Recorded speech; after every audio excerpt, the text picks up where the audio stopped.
Gaza have been made subordinate to the far-reaching, capricious and arbitrary requirements of its occupier. This is untenable.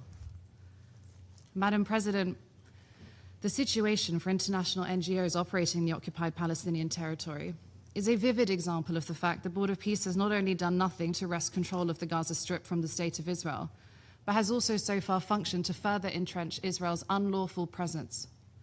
It is under the Board of Peace's oversight that Israeli authorities deregistered over 30 international organizations renowned for their capacity to deliver assistance worldwide in some of the most complex crises on earth. With the new registration process created by the Israeli government in March 2025 and implemented in January of this year, among other authorities granted, Israel unlawfully granted itself the authority to deny access to the occupied Palestinian territory to any organization it deems critical of their unlawful actions in Gaza or the West Bank. In meetings with Israeli authorities and NGO representatives last year, it was made clear: deliver and stay silent, or your delivery will not be enabled at all. Madam President, across the occupied Palestinian territory, INGOs represent over half of all active health partners, providing over 100,000 general clinical consultations per month and supporting the bulk of critical health system functions in Gaza. The shelter response is led by INGOs, who accounted for more than 74% of shelter and non-food item activities last year, and we are one of the only providers of inpatient treatment for children suffering from severe and acute malnutrition inside Gaza. The State of Israel has taken this path since the October 2025 ceasefire announcement to restrict these organizations, in full knowledge of the size and scope of their operations and the impact this would have on the humanitarian response. I can attest to this, having in negotiations with the Israeli authorities shared this information myself directly with them in full transparency and on multiple occasions in the presence of permanent sitting members of this council.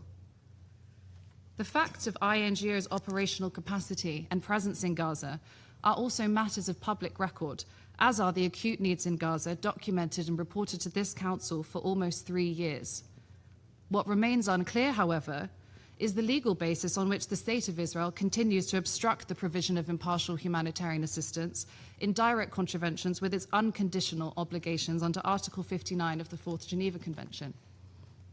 What is also unclear is why the mandate which this Council handed to the Board of Peace is being used to obfuscate Israel's continued actions that are violating the fundamental rights of Palestinians in Gaza and the most basic rules of international humanitarian law. This cannot be the new status quo. Madam President, since the ceasefire was announced and the Board of Peace was created, in addition to the barring of many international aid organizations, it has overseen the deaths of over 1,000 Palestinians reported to have been killed by the Israeli military, continued rejections of medical items considered dual use, including basic medical items such as scissors, crutches, wheelchairs, and prosthetic limbs, continuing and arbitrary restrictions on engine oil, forcing the cost of engine oil up to 45 times its normal price, bringing the humanitarian response today to an absolute breaking point. Rejections of fresh produce, such as watermelon and onions, for the reason this is not within the humanitarian policy, is not permitted for entry at this time. A policy that has never been fully published or made available. Continuing rejections of international specialized medical staff seeking to enter Gaza, and the almost daily movement of the supposedly fixed yellow ceasefire line that has now moved so far west since October, it has restricted or resulted in the full loss of access to at least 85 humanitarian facilities, including water points, schools, and health clinics. Humanitarian assistance, by its nature, cannot be conditioned, and yet we witness the Israeli authorities shrinking almost daily the physical space in Gaza in which we can operate, with no accountability for the consequences on the lives of Palestinians who continue to be treated barely as an afterthought. The Board of Peace, if claiming responsibility for the improvements on the situation on the ground in Gaza, must equally take ownership of and action on the violations that continue to be committed under its watch. The Board of Peace is either responsible for all developments, good and bad, or none of them. This leaves us with the question, which of these outcomes are intended and which are a symptom of inherent flaws? Ultimately, It is this council that must reckon with these possibilities, but it must be done urgently because the consequences of that reckoning are not here. They are in Gaza, where still almost 2/3 of the population live in tents or makeshift shelters, and in the last 72 hours alone, multiple airstrikes in deeply populated areas caused damage to humanitarian sites and put civilian and humanitarian personnel lives at risk.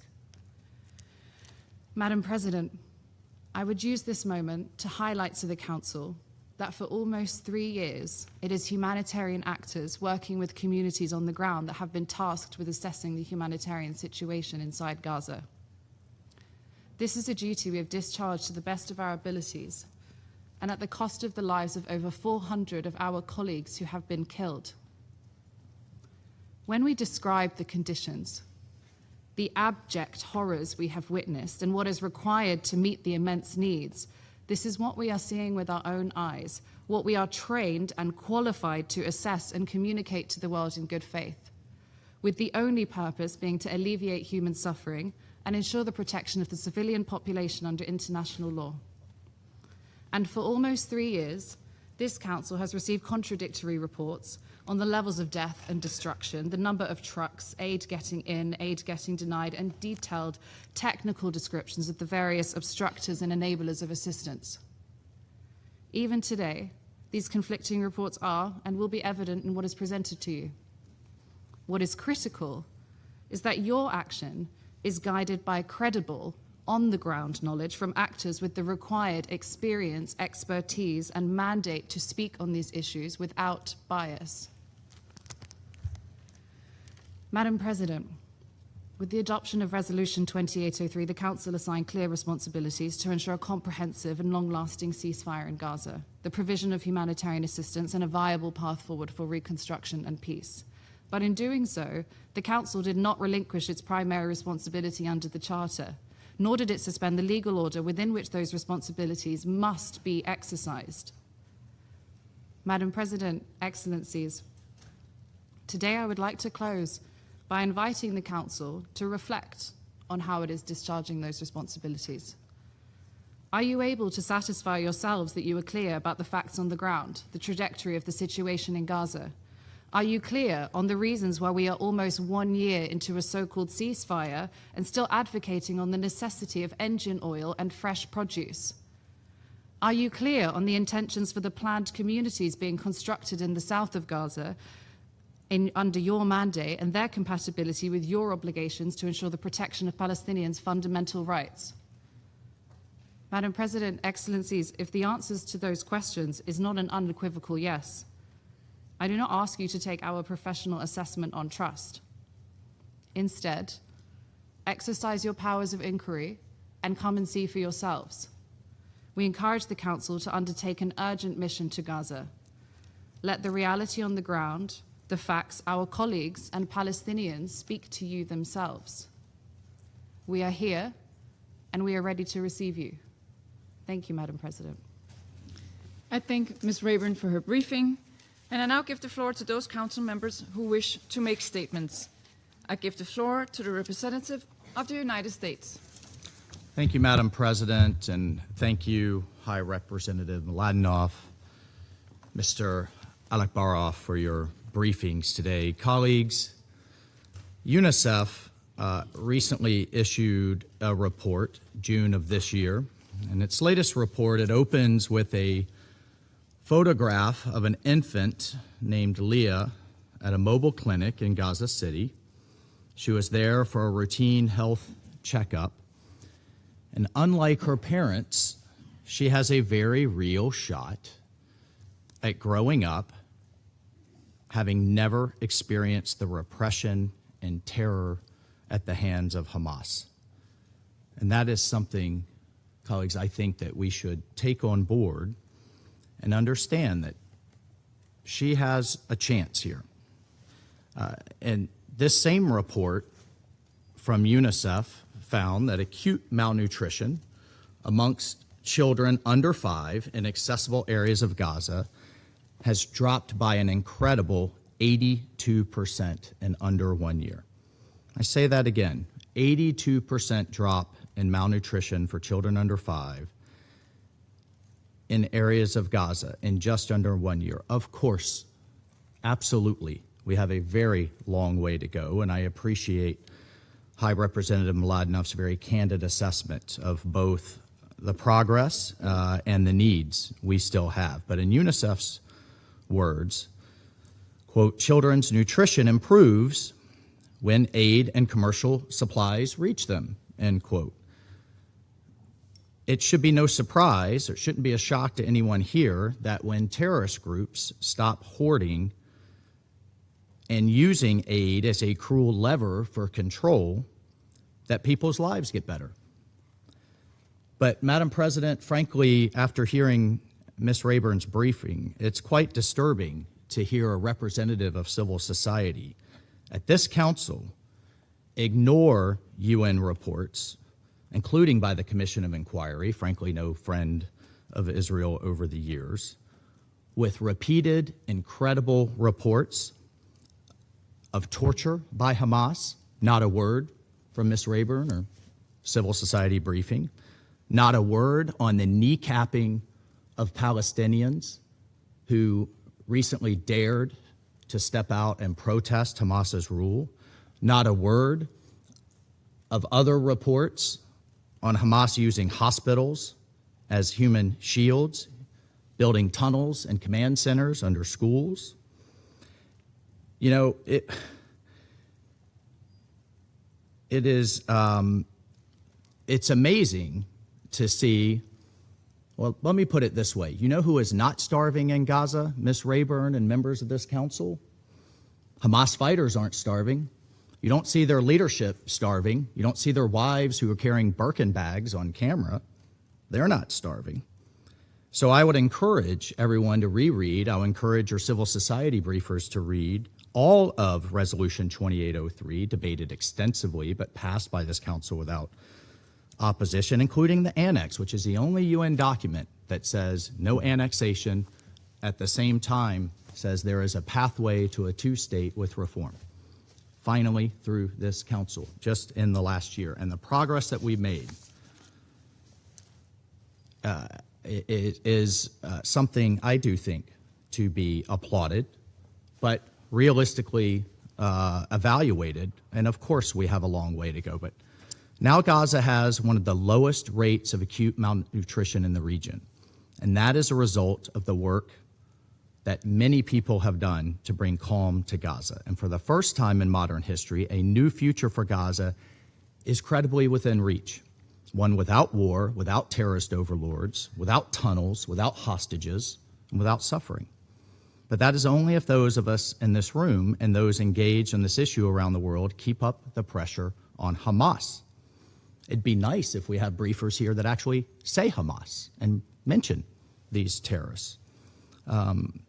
And we'll continue to call on support for President Trump's comprehensive plan that was endorsed by this council and has established the International Stabilization Force through Resolution 2803. Now, it shouldn't surprise anyone in this room that Hamas itself has committed to disarm twice now, actually. First, in October of 2025, following the president's peace plan, and again just a few weeks ago when it accepted the 15-point actionable roadmap laid out by the Board of Peace to implement the plan. Obviously, there are skeptics. We hear them. We all know what kind of organization that we're dealing with. Hamas is a terrorist group responsible for horrific acts of violence against Americans, against Israelis, against the people of Gaza, and the rest of the world. And so, believe me when I say that we will judge Hamas by what it does, not only by what it says, but let's also remember something else. The skeptics said the hostages would never come home, and certainly not all of them, including, sadly, the dead. They did come home, each and every one. The skeptics said this war could not end until an agreement, or it could not end, and that an agreement could never be reached. But we did reach an agreement. And now they say Hamas will never disarm. We'll see. The thing is, we've heard the term impossible before. The president and his team have made a habit of proving conventional wisdom wrong. The ISF, the International Stabilization Force, is one example. For years, this council has debated the issue of Gaza. During the debate over 2803, we said repeatedly, there are two choices. Hamas rules, or the IDF occupies, or work with us on a third way. I hear a lot of critics, as the High Representative said, hand-wringing and criticizing, but I don't hear a lot of alternative, credible plans. Now, for the first time, troops and personnel from partner nations are scheduled to arrive to keep the peace. Tactical vehicles are already at the ISF logistics base. Countries as far as Uganda, Morocco, Kazakhstan have offered thousands of troops to this effort. No, they are not moving as quickly as we would like, but they are moving. And yes, the disarmament of Hamas must and will be closely scrutinized. It must be verified by objective parties. Nothing and not one thing will be taken on trust, but let's not have small ambitions here. With a verified process, we have the potential to unlock a future for the people of Gaza, free from Hamas, free from suffering under terrorists that raped and pillaged them for a generation. And once Hamas demonstrates full compliance with their commitments, Israel will begin its phased and eventually complete withdrawal from the Gaza Strip. So think of those words from the comprehensive plan to end the war of Gaza again. Remember the Council's pledge. Gaza cannot sustainably rebuild while Hamas retains the ability to plunge it back into war. We will be frozen in a cycle of humanitarian aid rather than rebuilding until Hamas disarms and demilitarizes. So colleagues, let's sum this up. Last fall, war, hostages, suffering, and now less than a year later, after the passage of 2803, there are no hostages in Gaza. Aid by the UN's own figures and report are reaching those in need. Not enough, but far more than it was. Hamas has agreed to disarm in full. The IDF is pulling back, and the NCAG is authorized to move in. So President Trump's peace plan, the 15-point roadmap, are our best hope for peace in Gaza. Let's please put politics and agendas aside. Let's support this new way. And let's realize a better future for that young girl in UNICEF's recent report. I thank you, Madam President. And I thank the representative of the United States for the statement. I now give the floor to the representative of France. Merci, Madame la Présidente. Madame la Présidente, je remercie tout d'abord le coordonnateur spécial par intérim, Monsieur Ramiz Alakbarov, le haut représentant pour Gaza du Conseil de paix, Monsieur Nikolai Mladenov, ainsi que la directrice exécutive d'AIDA, Madame Athena Rayburn, pour leurs exposés. Je souhaite évoquer ensemble la situation à Gaza et en Cisjordanie, toutes deux parties intégrantes de la Palestine et dont l'avenir est indissociable. Madame la Présidente, concernant Gaza, nous avons entendu avec intérêt le bilan dressé par M. Mladenov de la mise en œuvre de la résolution 2803. Pour la France, cette résolution, c'est un chemin de paix et de reconstruction pour Gaza, dans la perspective de la paix entre Israël et la Palestine, à travers la solution des deux États. La France a salué l'accord sur le désarmement du Hamas et des factions armées dont chacun connaît le sinistre bilan. Et ma délégation remercie M. Mladenov pour les clarifications qu'il vient de nous apporter à cet égard. Ce désarmement constitue pour la France une exigence que nous portons de longue date et qui figure au cœur de la déclaration de New York également. Nous saluons les États-Unis, l'Égypte, le Qatar et la Turquie pour leurs efforts en ce sens. Nous appelons toutes les parties à se saisir de cet accord. Pour qu'il soit suivi des faits, Israël doit, autant que le Hamas, s'y engager de bonne foi. Il importe que le Hamas désarme, il importe que l'armée israélienne se retire, il importe que le Comité national d'administration pour Gaza se déploie, de même que la Force internationale de stabilisation, en soutien aux forces palestiniennes, et tout ceci en préparation du plein retour de l'autorité palestinienne. L'urgence humanitaire demeure face à une situation toujours catastrophique. Les obstacles à l'acheminement de l'aide et au travail des acteurs humanitaires persistent, alimentée par une fermeture arbitraire des points de passage. L'entrave de produits essentiels dits de double usage n'est pas tenable. Rien ne justifie ces blocages. Nous sommes inquiets des violations quotidiennes du cessez-le-feu. Nous condamnons fermement les propos publics du ministre israélien de la Sécurité nationale, M. Ben Gvir, appelant voici quelques jours à tuer chaque nuit 30 ou 40 personnes à Gaza. Il incombe à Israël de respecter ses obligations en vertu du droit international et à mettre en œuvre le plan de paix. Il est impératif que les efforts de relèvement et de reconstruction débutent dans un cadre conforme au droit international. Le rétablissement de conditions de vie dignes ne saurait être subordonné à la finalisation du processus de désarmement. Nous appelons nos partenaires à soutenir ces efforts dans le cadre de l'ONU. Madame la Présidente, ce qui se passe en Cisjordanie est indigne et doit interpeller ce Conseil. La publication par le gouvernement israélien d'appels d'offres pour le projet de colonie E1 est inacceptable et contraire au droit international comme à la résolution 2334. Ce projet couperait la Cisjordanie en deux et porterait un coup irréversible à la continuité territoriale de l'État palestinien et à la solution des deux États. Nous exhortons Israël à revenir sur cette décision et nous alertons les entreprises sur les risques juridiques, économiques et réputationnels d'une participation de leur part. L'intensification des actes de terreur de colons et le climat d'impunité dans lequel ils prospèrent sont également alarmants. Nous appelons Israël à garantir la protection de la population palestinienne, arrêter et traduire en justice les responsables, comme elle en a l'obligation au regard du droit international. La France et ses partenaires européens resteront mobilisés. Des sanctions ont été prises contre les entités et individus responsables. De nouvelles pourraient être prises. Les entraves au travail indispensable de l'UNRWA se poursuivent, comme l'illustre l'incursion israélienne hier dans son centre de formation à Kalandia. Nous appelons Israël à cesser ces attaques inacceptables et à respecter les privilèges et immunités onusiennes.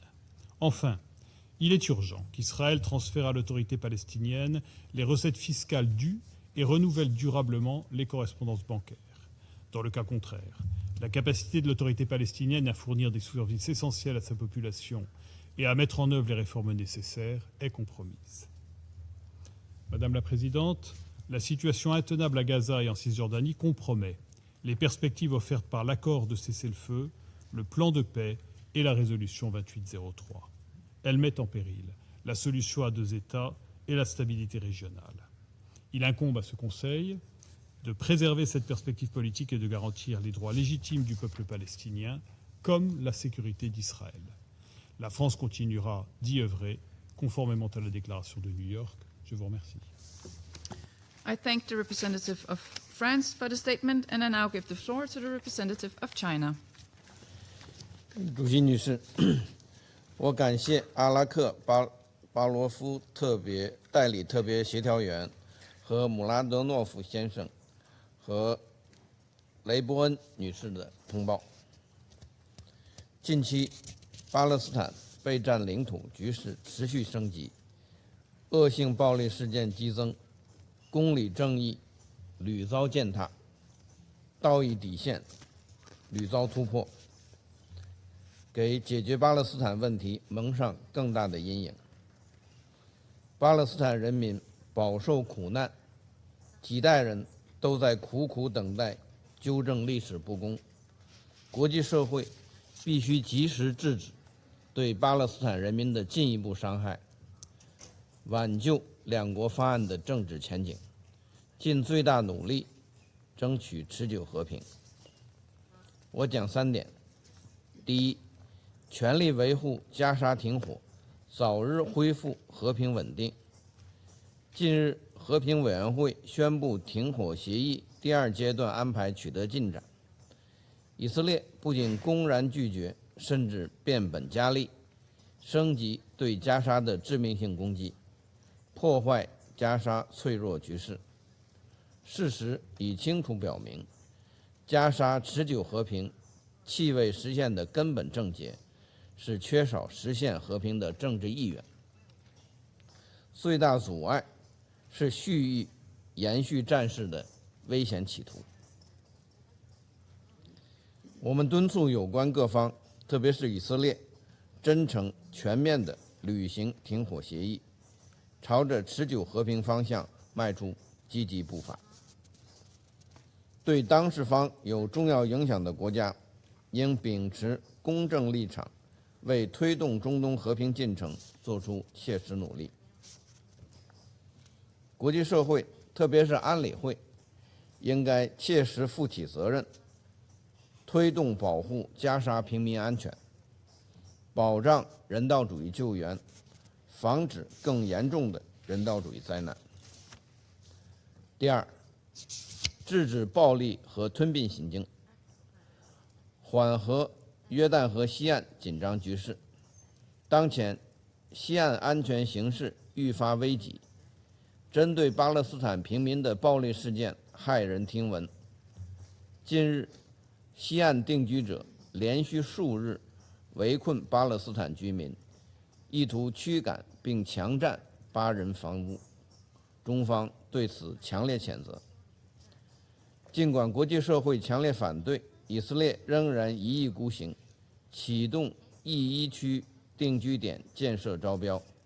这一举动将严重破坏巴勒斯坦领土完整和两国方案基础。任何试图事实上吞并西岸的行为都不可接受。任何定居点活动都违反国际法和安理会决议，必须立即停止。我们敦促以色列履行占领方义务，遏制定居者暴力，而不是变相纵容姑息。西岸经济状况日益恶化，以色列应尽快归还待征税款，取消对人员和物资流动等的不合理限制。昨天，以色列再次升级针对联合国近东巴勒斯坦难民救济和工程处的打压，强行闯入并占领卡兰迪亚培训中心，中方对此表示严重关切，敦促以色列尊重工程处的特权豁免和正常履职。第三，捍卫国际公平正义，推动落实两国方案。解决巴以问题的根本出路是坚持政治解决，锚定两国方案这一正确方向，推动巴以重启和谈，实现巴勒斯坦早日独立建国，实现阿拉伯和犹太两大民族和谐共处。然而，当前拒绝和否认两国方案的声音不断传出，我们对此深表关切。巴勒斯坦是所有巴勒斯坦人的家园，应秉持8人治8原则，推进约旦河西岸治理和加沙战后重建。国际社会应当以国际法治为基础，以标本兼治为目标，以务实行动为路径，支持巴勒斯坦争取民族合法权益的正义事业，拒绝任何破坏两国方案基础的单边行动，推动巴勒斯坦问题早日实现全面、公正、持久解决。巴勒斯坦领导人出席联合国大会一般性辩论的合法权利应该得到保障。主席，巴勒斯坦问题始终是中东问题的核心，不能被边缘化、工具化。巴勒斯坦人民更不能成为政治博弈的牺牲品。巴勒斯坦问题在联合国议程上已有70余年，早就应该予以解决。中方愿同国际社会一道，共同努力推动停火止战，缓解人道灾难，落实两国方案，为早日结束巴勒斯坦人民苦难，实现中东持久和平稳定，做出更大的贡献。谢谢主席。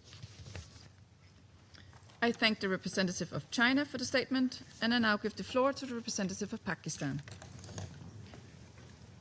Thank you, Madam President.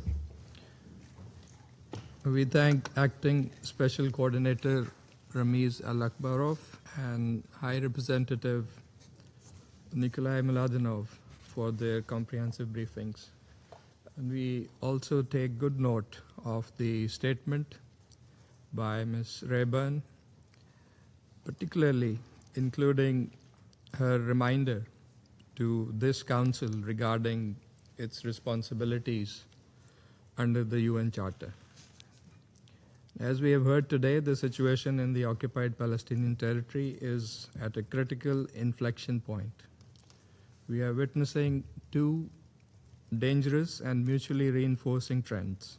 First, systematic violations of international law continue with impunity. Second, deliberate illegal actions on the ground are undermining the territorial and political foundations of a viable future Palestinian state, and linked with that, the prospects of lasting peace. And together, these actions by the occupying power are prolonging the present crisis and deepening the humanitarian suffering.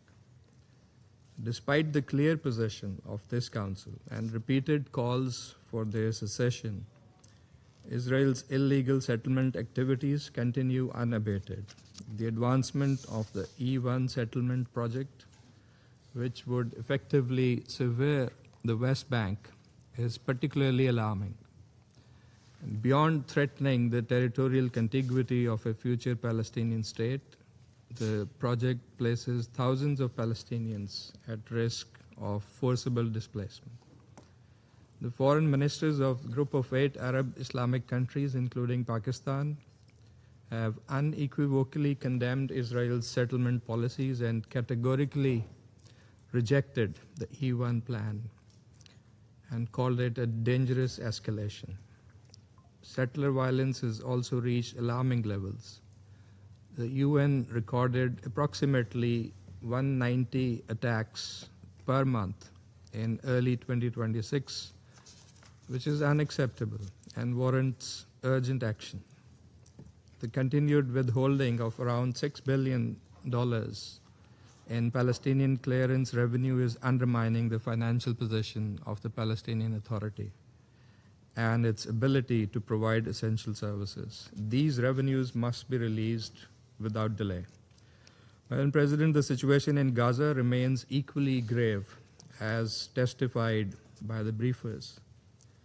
Despite the ceasefire and the positive diplomatic developments, Palestinians continue to face death, destruction, and severe humanitarian hardship. Since the announcement of ceasefire, more than 1,200 Palestinians have been killed. Israeli violations have continued, including repeated, unjustified, and highly indiscriminate attacks on civilian infrastructure, while the humanitarian situation remains extremely fragile. So, under the circumstances, there is a valid question. If the ceasefire is holding, as we are being told, then how are strikes continuing and civilians being killed? It must be underlined that ceasefire was the first, most essential step of the plan. It must be fully respected, and ceasefire, as noted by Mr. Mladenov, must deliver for the people.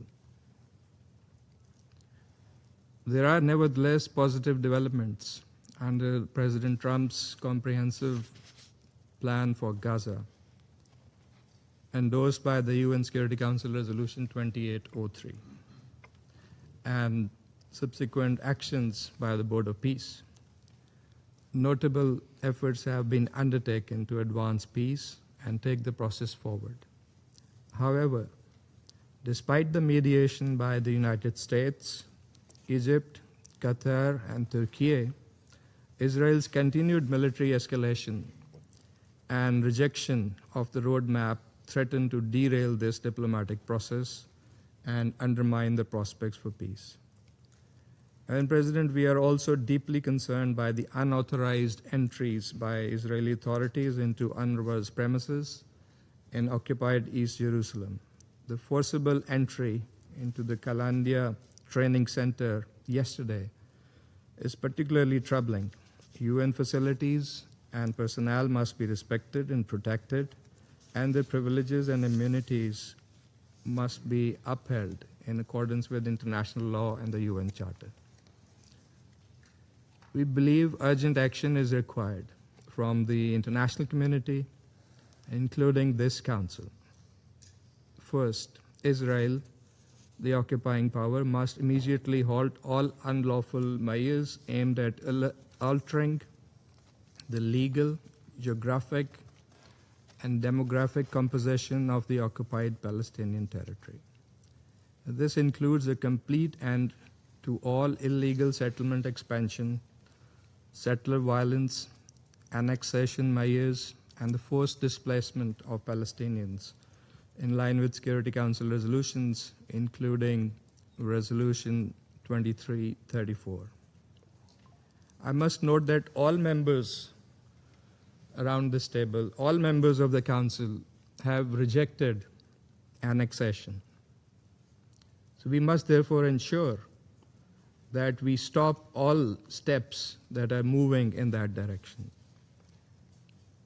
Second, the Gaza peace plan and Resolution 2803 must be implemented fully and in good faith, starting with full enforcement of the ceasefire and its proper verification.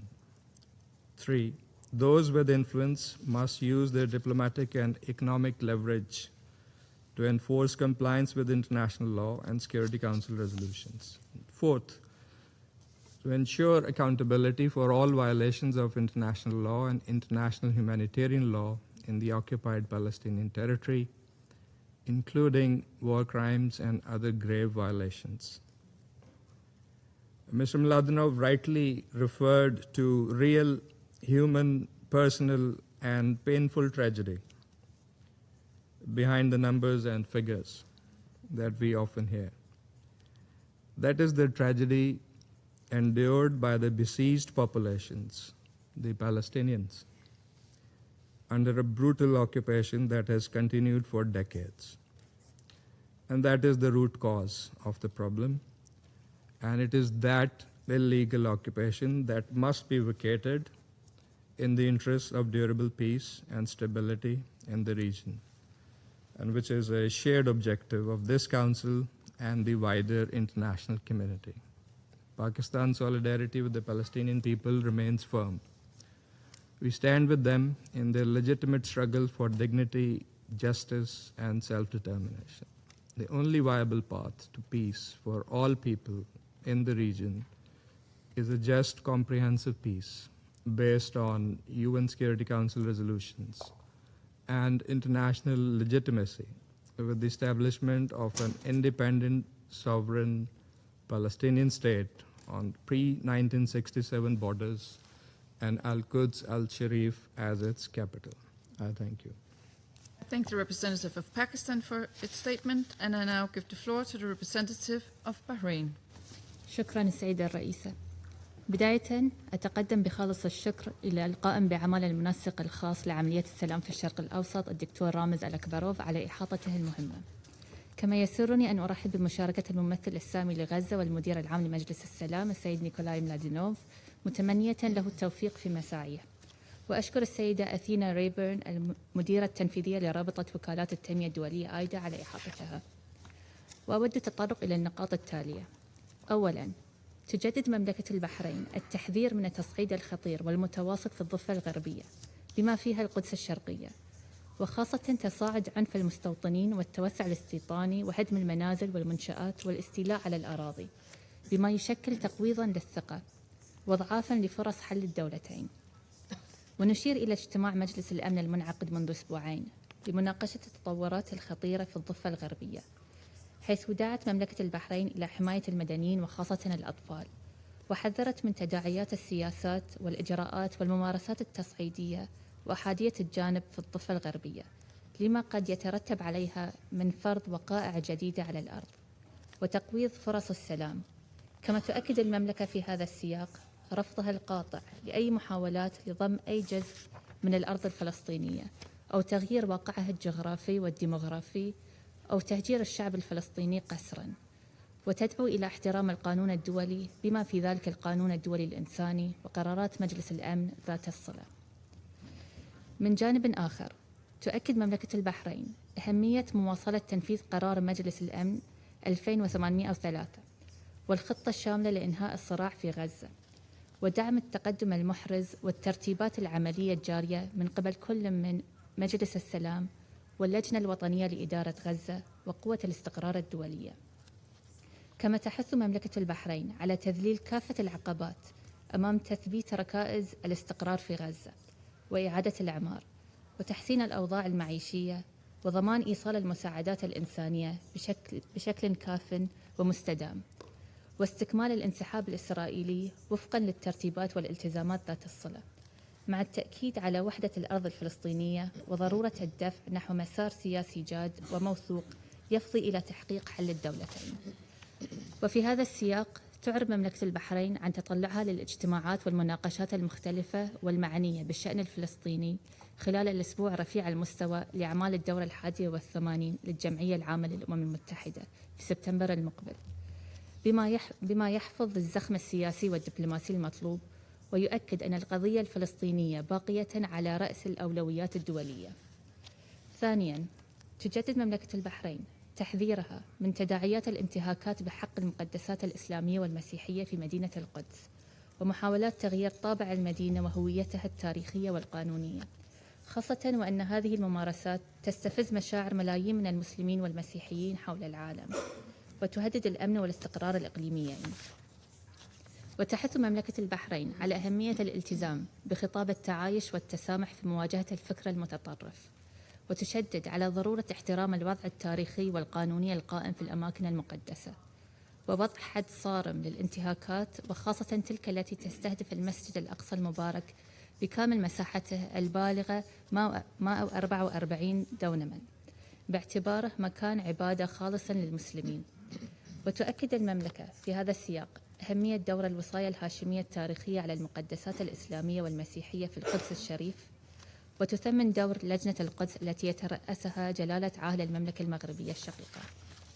ثالثاً وأخيراً، تشيد مملكة البحرين بجهود الحكومة الفلسطينية لتلبية تطلعات الشعب الفلسطيني الشقيق والالتزام ببرنامج الإصلاح الوطني والمضي نحو إجراء الانتخابات التشريعية في 28 نوفمبر المقبل واستكمال الاستحقاقات الانتخابية والديمقراطية وصولاً إلى الانتخابات الرئاسية خلال عام 2027. كما تدعو المجتمع الدولي إلى مواصلة دعم الحكومة الفلسطينية بما في ذلك السعي للإفراج عن أموال المقاصة الفلسطينية وضمان استمرار الترتيبات المصرفية اللازمة. وختاماً، تحث مملكة البحرين على مواصلة الجهود الدولية والإقليمية والتنسيق فيما بينها حفاظاً على الحقوق غير القابلة للتصرف للشعب الفلسطيني الشقيق، وفي مقدمتها حقه في تقرير المصير وقيام دولته المستقلة ذات السيادة على خطوط 4 يونيو 1967 وعاصمتها القدس الشرقية، جنباً إلى جنب مع دولة إسرائيل في أمن وسلام وفقاً لحل الدولتين وقرارات الشرعية الدولية ومبادرة السلام العربية بما يحقق السلام العادل والشامل والدائم. وشكراً السيدة الرئيسة. I thank the representative of Bahrain for the statement, and I now give the floor to the representative of Latvia. Thank you, Madam President. I thank Acting Special Coordinator Mr. Ramiz Alakbarov for his informative briefing, and I welcome the Board of Peace High Representative for Gaza, Mr. Nikolai Mladenov, to this meeting and thank him for the comprehensive briefing. And I also thank Executive Director of the Association of International Development Agencies, Ms. Athena Rayburn, for her contribution to the discussion. Madam President, the comprehensive plan to end the Gaza conflict put forward by President Trump and endorsed by Resolution 2803 remains the core of ongoing international efforts to achieve peace and stability in the region. Latvia welcomes the continuing efforts of the Board of Peace and the mediating countries, Egypt, Qatar, Turkey, and the United States, to pursue the full implementation of the plan. To achieve this goal, all parties must engage genuinely and fulfill their commitments. Against this backdrop, I would like to underline 3 points. First, We note with deep concern the ongoing daily strikes that continue to cause further civilian casualties in Gaza. Since the announcement of the cessation of hostilities, more than 1,200 Palestinians have been killed and over 4,000 injured. Attacks endangering IDF soldiers also continue. And we once again call on all parties to respect the ceasefire in good faith and in its entirety, as required by the Comprehensive Plan and Resolution 2803. Israel's right and obligation to defend its citizens, deeply scarred by the October 7 terrorist attack, is a clear principle underpinning our diplomatic efforts. At the same time, international law and international humanitarian law must be fully respected, ensuring the protection of civilians, journalists, and humanitarian personnel across both Gaza and the West Bank. The rhetoric of annexation and statements calling for targeted killings of Palestinians expressed by some Israeli politicians are unacceptable. Further constructive steps are needed to advance the comprehensive plan and prevent resurgence of violence in Gaza. There is no future for non-state armed groups and terrorism in Gaza. We once again underline that complete disarmament of Hamas and its relinquishing of power are imperative. Concurrently, the deployment of the International Stabilization Force and the withdrawal of the IDF must take place, as outlined by Mr. Mladenov. With the support of the international community, including the UN agencies and the Palestine Donor Group, the work of the National Committee for the Administration of Gaza and its deployment on the ground is indispensable for restoring dignified living conditions to the people of Gaza, and it must start without further delay. The early involvement of the Palestinian Authority, alongside its ongoing reform efforts and preparations for the upcoming elections, would lay the foundation for future self-sustaining governance in Gaza. Second, 3 months before the anniversary of the adoption of Resolution 2803, the humanitarian situation in Gaza remains appalling. Conditions are continuously critical across multiple sectors, with severe water insecurity, depriving civilians of adequate access to safe drinking water and the water needed for basic hygiene and sanitation. These conditions are compounding already grave public health risks amid disrupted health services, damage to and attacks on healthcare facilities and personnel, and persistent shortages of essential medicines, medical supplies, and equipment. Repeated displacement continues to expose civilians to increasingly precarious conditions. And as we heard, there is an urgent need for basic shelter assistance and other vital relief to meet the needs of displaced families, especially ahead of the winter.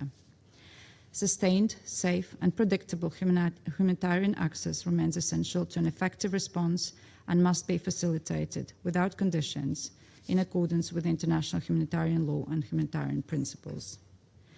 International humanitarian organizations, including UN agencies and international NGOs, continue to play a critical role in delivering life-saving assistance despite severe operational constraints, and their work must not be hindered.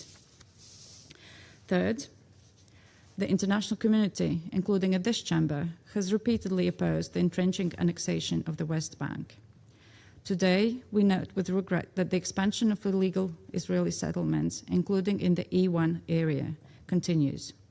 Increased settler attacks and harassment, movement restrictions, and demolition of property and infrastructure contribute to the forced displacement of Palestinians and fuel the vicious cycle of vengeance and radicalization.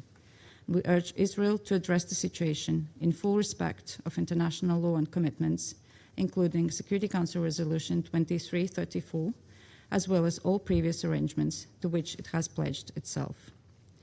The withheld Palestinian tax revenues must be released without delay. Attacks against Israeli civilians, incitement to violence, and all forms of terrorism are equally unacceptable, and the Palestinian Authority must fulfill its commitments to pursue meaningful, comprehensive reforms. This includes strengthening governance and accountability, addressing radicalization, including education in line with UNESCO standards, and reforming the payment system for families of prisoners. Madam President, it is essential that the comprehensive plan delivers the expected results. Neither Israeli security concerns nor the legitimate aspirations of the Palestinians can be realized amidst the risk of reigniting yet another devastating escalation. A political perspective encompassing Gaza and the West Bank is the only way to achieve long-term stability. It is crucial to continue and reinforce international engagement towards peaceful coexistence through the two-state solution, in line with the relevant Security Council resolutions and the New York Declaration, and Latvia reaffirms its very firm commitment to the shared objective of peace and stability in the region. I thank you. I thank the representative of Latvia for the statement, and I now give the floor to the representative of the Russian Federation. Госпожа председатель, благодарим исполняющего обязанности спецкоординатора по ближневосточному мирному процессу Рамиза Алакбарова и высокого представителя Совета мира по Газе Николая Младенова за их брифинги. Мы внимательно выслушали госпожу Атену Рейбен. Госпожа председатель, прозвучавшие сегодня оценки свидетельствуют об опасной траектории развития обстановки на оккупированной палестинской территории, со всеми вытекающими трагическими последствиями для обеих сторон конфликта и всего региона. События последних месяцев наглядно подтверждают, что отсутствие прогресса на палестино-израильском треке чревато дальнейшими страданиями и гибелью мирного населения, обострением и появлением новых очагов напряженности на пространстве всего Ближнего Востока. Все мы помним, как большинство в этом зале возлагало надежды на то, что путь к прекращению насилия в регионе проложит принятие резолюции Совета 2803 в поддержку мирного плана Трампа по сектору Газа. Хотели бы напомнить и то, что наша страна во многом по просьбе наших друзей из арабо-мусульманского мира не стала препятствовать одобрению этого документа. При этом мы дали подробный анализ всех подводных камней такого скоропалительного решения Совета. Предостерегали о рисках игнорирования широкой международной признанной правовой базы ближневосточного регулирования и ее ключевого элемента в виде двугосударственной формулы. Тот факт, что благодаря активным международным посредническим усилиям в Газе удалось прекратить масштабное кровопролитие, неоспорим и заслуживает всяческой поддержки. Однако, к сожалению, говорить о наступлении прочного мира в секторе по-прежнему рано. Нарушение режима прекращения огня в Газе и убийства палестинцев систематически продолжаются спустя 10 месяцев после формального вступления в силу договоренности. Об этом наглядно говорит статистика. Число погибших с 10 октября 2025 года в результате израильских атак приближается к отметке в 1300 человек. Как следует из ежедневных сводок ООН, серьезные трудности сохраняются и на гуманитарном треке. Израильская оккупация и ограничения на ввоз помощи и стройматериалов зажали в тиски 2-миллионное население сектора. Люди вынуждены ютиться на площади менее 50% от всей территории анклава. Практически каждая семья сталкивается с проблемой обеспечения крова над головой, а свыше 70% палестинских детей в возрасте до 2 лет питаются нездоровой пищей.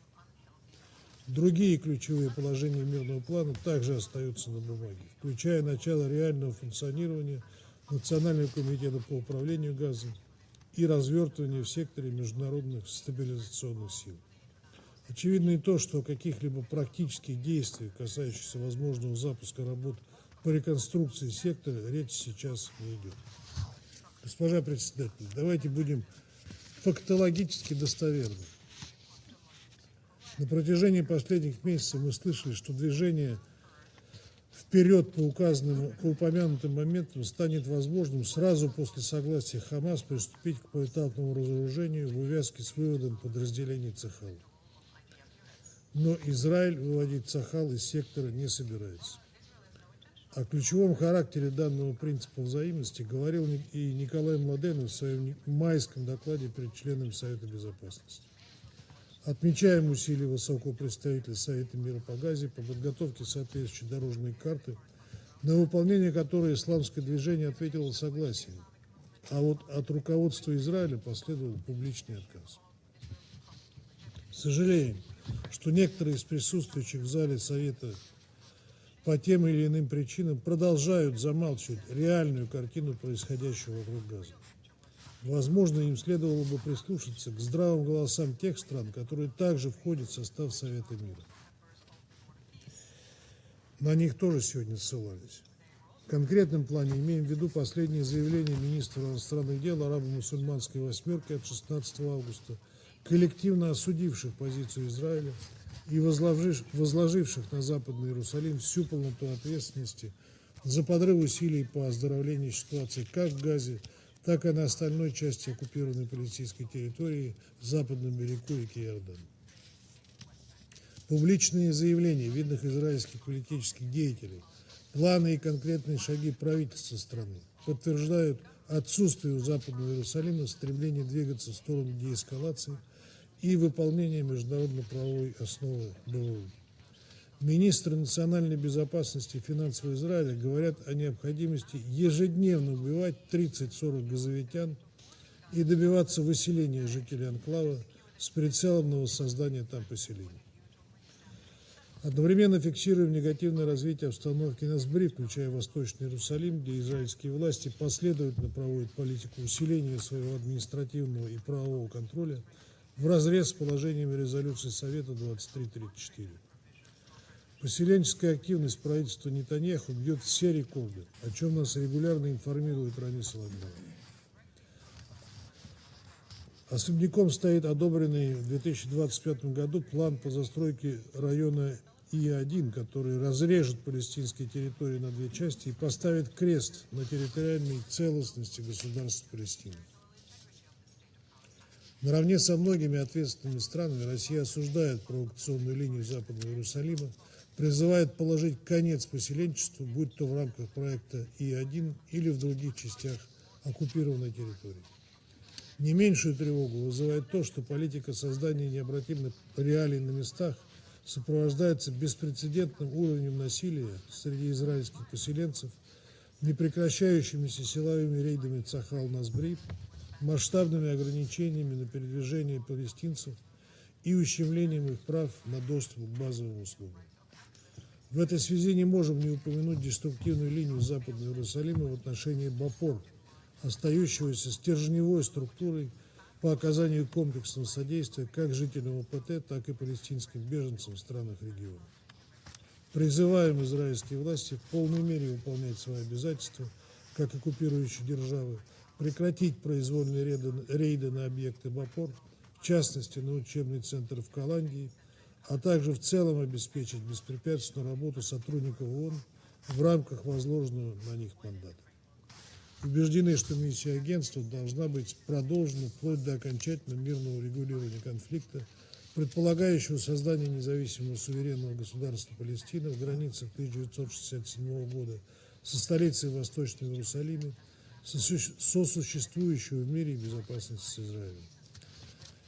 Неизменно исходим из того, что добиться прочного мира и равной безопасности можно и нужно путем возобновления прямого диалога между противоборствующими сторонами по всем остающимся спорным вопросам на основе обширной международно-правовой базы с опорой на формулу двух государств для двух народов. Наша страна, как и прежде, готова взаимодействовать со всеми конструктивно настроенными партнерами в интересах исправления исторической несправедливости и поддержки усилий самих регионалов в их стремлении построить процветающий и свободный от кризисов Ближний Восток. Благодарю вас.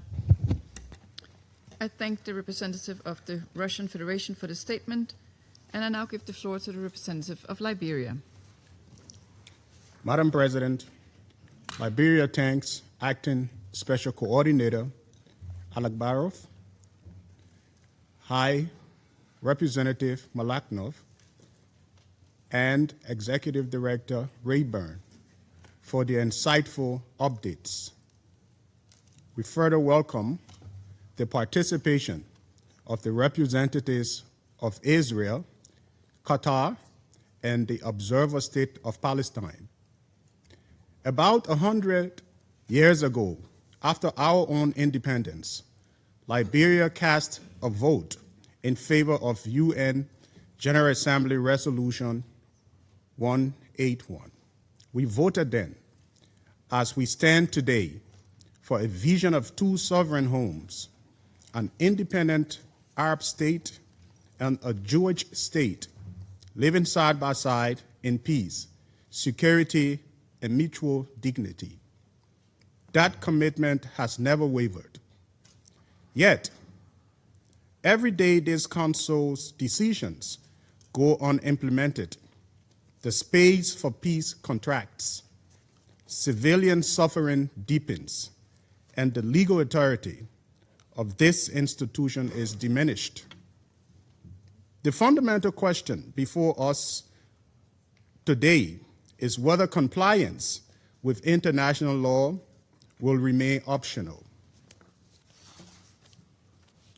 The advancement of tenders for 1,234 housing units in the E10 area, the E1 area, part of a broader plan for 3,401 units, 3,401 units, demands our urgent attention.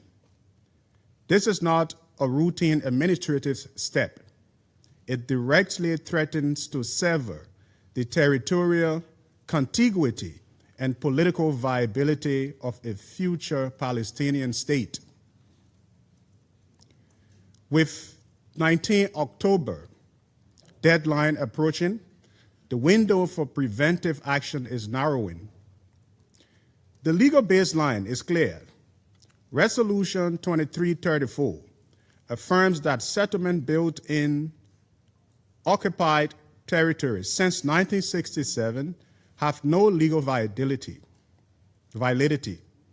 This obligation was further reinforced by the International Court of Justice in its July 2024 advisory opinion. In the spirit of constructive engagement, Liberia calls for a pause to the E1 tenders, a halt to settlement expansion, and decisive steps to prevent settler violence through accountability.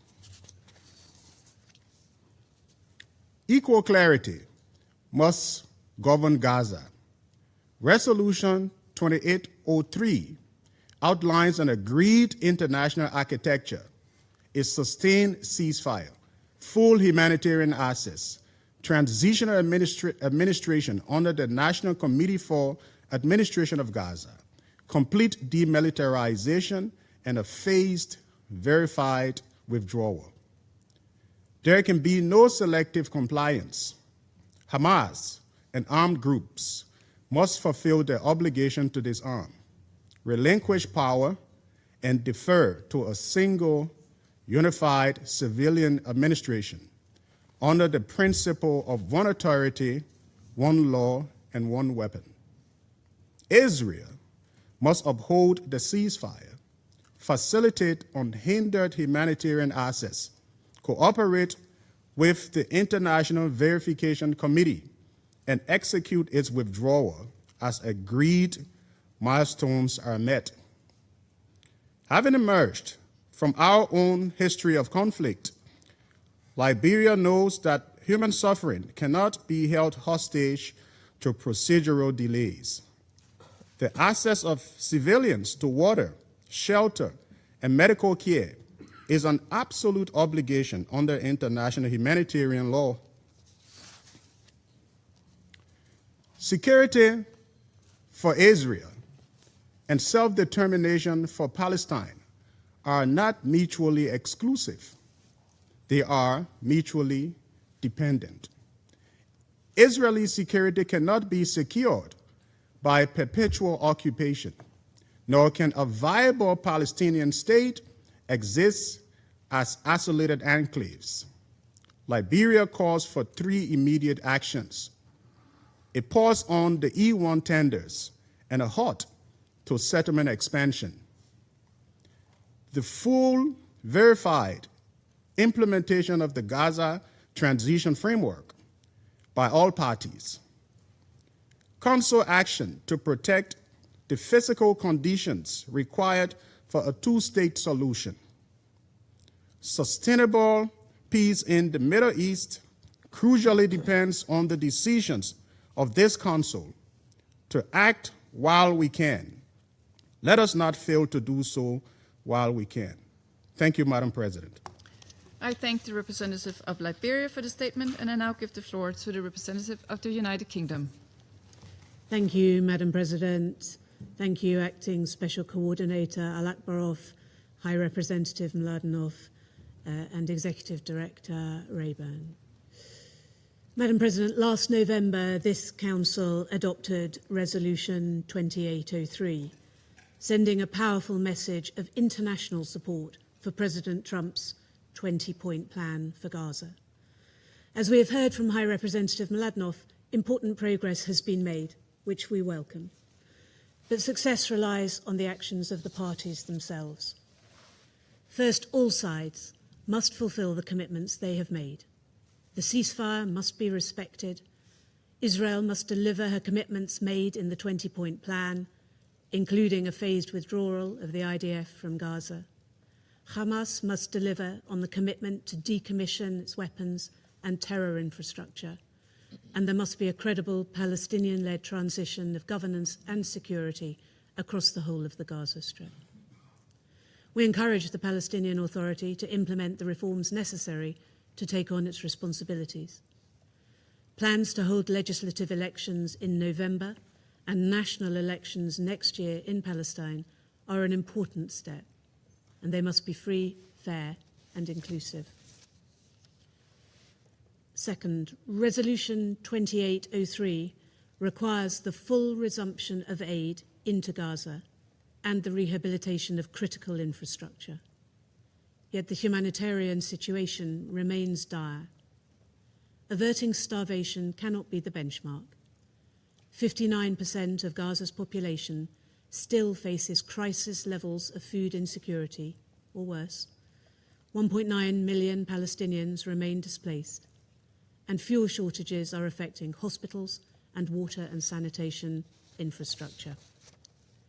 The government of Israel must end excessive aid restrictions, ensure that all aid, including fuel and engine oil, can enter predictably and at scale, open all crossings, and review the dual-use list to allow vital aid supplies in. And Hamas must stop obstructing humanitarian operations, as they did in July at a UN warehouse and food distribution point. This disrupted the delivery of life-saving assistance, with 2 truck drivers reportedly assaulted. The increasingly dangerous pattern of intimidation, violence, and obstruction, which puts humanitarian workers at risk, needs to end. The inviolability of UN premises must be respected. The forcible entry and reported seizure of UNRWA's Kalandia training centre in Jerusalem yesterday is deeply concerning. The UN, including UNRWA and NGOs, should be able to operate safely and at scale in line with international humanitarian law. Accountability is essential where these standards are not met. It is right that the Israeli military will launch a criminal investigation into the killing of 5-year-old Hind Rajab, 6 of her family members, and 2 paramedics in Gaza in 2024. But the decision to bring no criminal action over the fatal strikes on a World Central Kitchen convoy in April 2024, which killed 7 staff members, including 3 British nationals, is unacceptable. Their families deserve justice, accountability, and answers from the government of Israel. Third, on the West Bank. UNSCR 2334 is clear that Israeli settlements in the West Bank are illegal. We call on the government of Israel to retract immediately construction tenders for the E1 settlement project. These unilateral plans take us further from peace. They will drive a wedge through the West Bank and isolate East Jerusalem and exacerbate instability. As Foreign Secretary Ed Miliband has said, we will not stand back and accept destruction of the two-state solution. We have also witnessed the tragic consequences of unprecedented levels of violence. The UN reports that 80 Palestinians and 3 Israelis have been killed in the West Bank this year. We are appalled by recent settler attacks in Taipei, the ongoing siege of homes in Kusra, and the killing of a 17-year-old in Sair. The government of Israel has said that addressing extremist violence is a priority. As Kusra has shown, the current approach is not working. More must be done to tackle settler violence and cease actions that enable it, and to ensure accountability. Restrictions on the Palestinian economy are also pushing it to a cliff edge, with over $6 billion in revenues withheld since May 2025, $5.8 billion trapped in banks, and correspondent banking services at risk. This threatens public services, the banking system, and the viability of the Palestinian Authority. Madam President, there is strong international support for full implementation of Security Council Resolution 2803. But the parties themselves must fulfil the commitments and refrain from actions that undermine peace. They must give Palestinians and Israelis the future they deserve, where a safe and secure Israel exists peacefully alongside a sovereign and viable Palestinian state comprising Gaza, the West Bank, including East Jerusalem. Thank you. I thank the representative of the United Kingdom for the statement, and I now give the floor to the representative of Panama. Gracias, señora Presidente. Panamá agradece las exposiciones del Coordinador Especial en Funciones para el Proceso de Paz en el Medio Oriente, señor Ramiz Al-Akbarov, así como del Alto Representante para Gaza, señor Nikolai Mladenov, y de la representante de las agencias de desarrollo internacionales, señora Athena Rayburn. De igual manera, saludamos la presencia de las delegaciones de Israel y del Estado Observador de Palestina y Qatar en esta sesión. Las explicaciones que nos han ofrecido los presentadores nos han actualizado de manera útil sobre la realidad en el terreno, de manera contundente, a veces dramática, si bien en algunos aspectos también de manera interesantemente contradictoria en cuanto a sus avances positivos o sus atrasos y deficiencias, sus luces y sus sombras. A 45 días de cumplirse un año desde la entrada en vigor del supuesto alto al fuego en Gaza, el 10 de octubre de 2025, la realidad sobre el terreno continúa evidenciando su fragilidad. Desde entonces, más de 1.280 palestinos han perdido la vida y más de 4.100 han resultado heridos, lo que equivale en promedio a 4 palestinos fallecidos y 13 heridos cada día. Panamá insiste en la importancia de proteger a la población civil en todo momento en Gaza y pide a todas las partes ejercer la máxima contención, abstenerse de toda acción que pueda ponerle en riesgo y cumplir plenamente sus obligaciones conforme al derecho internacional, incluido el derecho internacional humanitario. La protección de la población civil implica garantizar el acceso pleno, seguro, sostenido y sin obstáculos a la asistencia humanitaria en la escala requerida, indispensables para su supervivencia. El acceso a agua, alimentos, atención médica y otros servicios esenciales continúa siendo limitado en medio de una destrucción acumulada que dificulta la recuperación de condiciones mínimas de vida digna.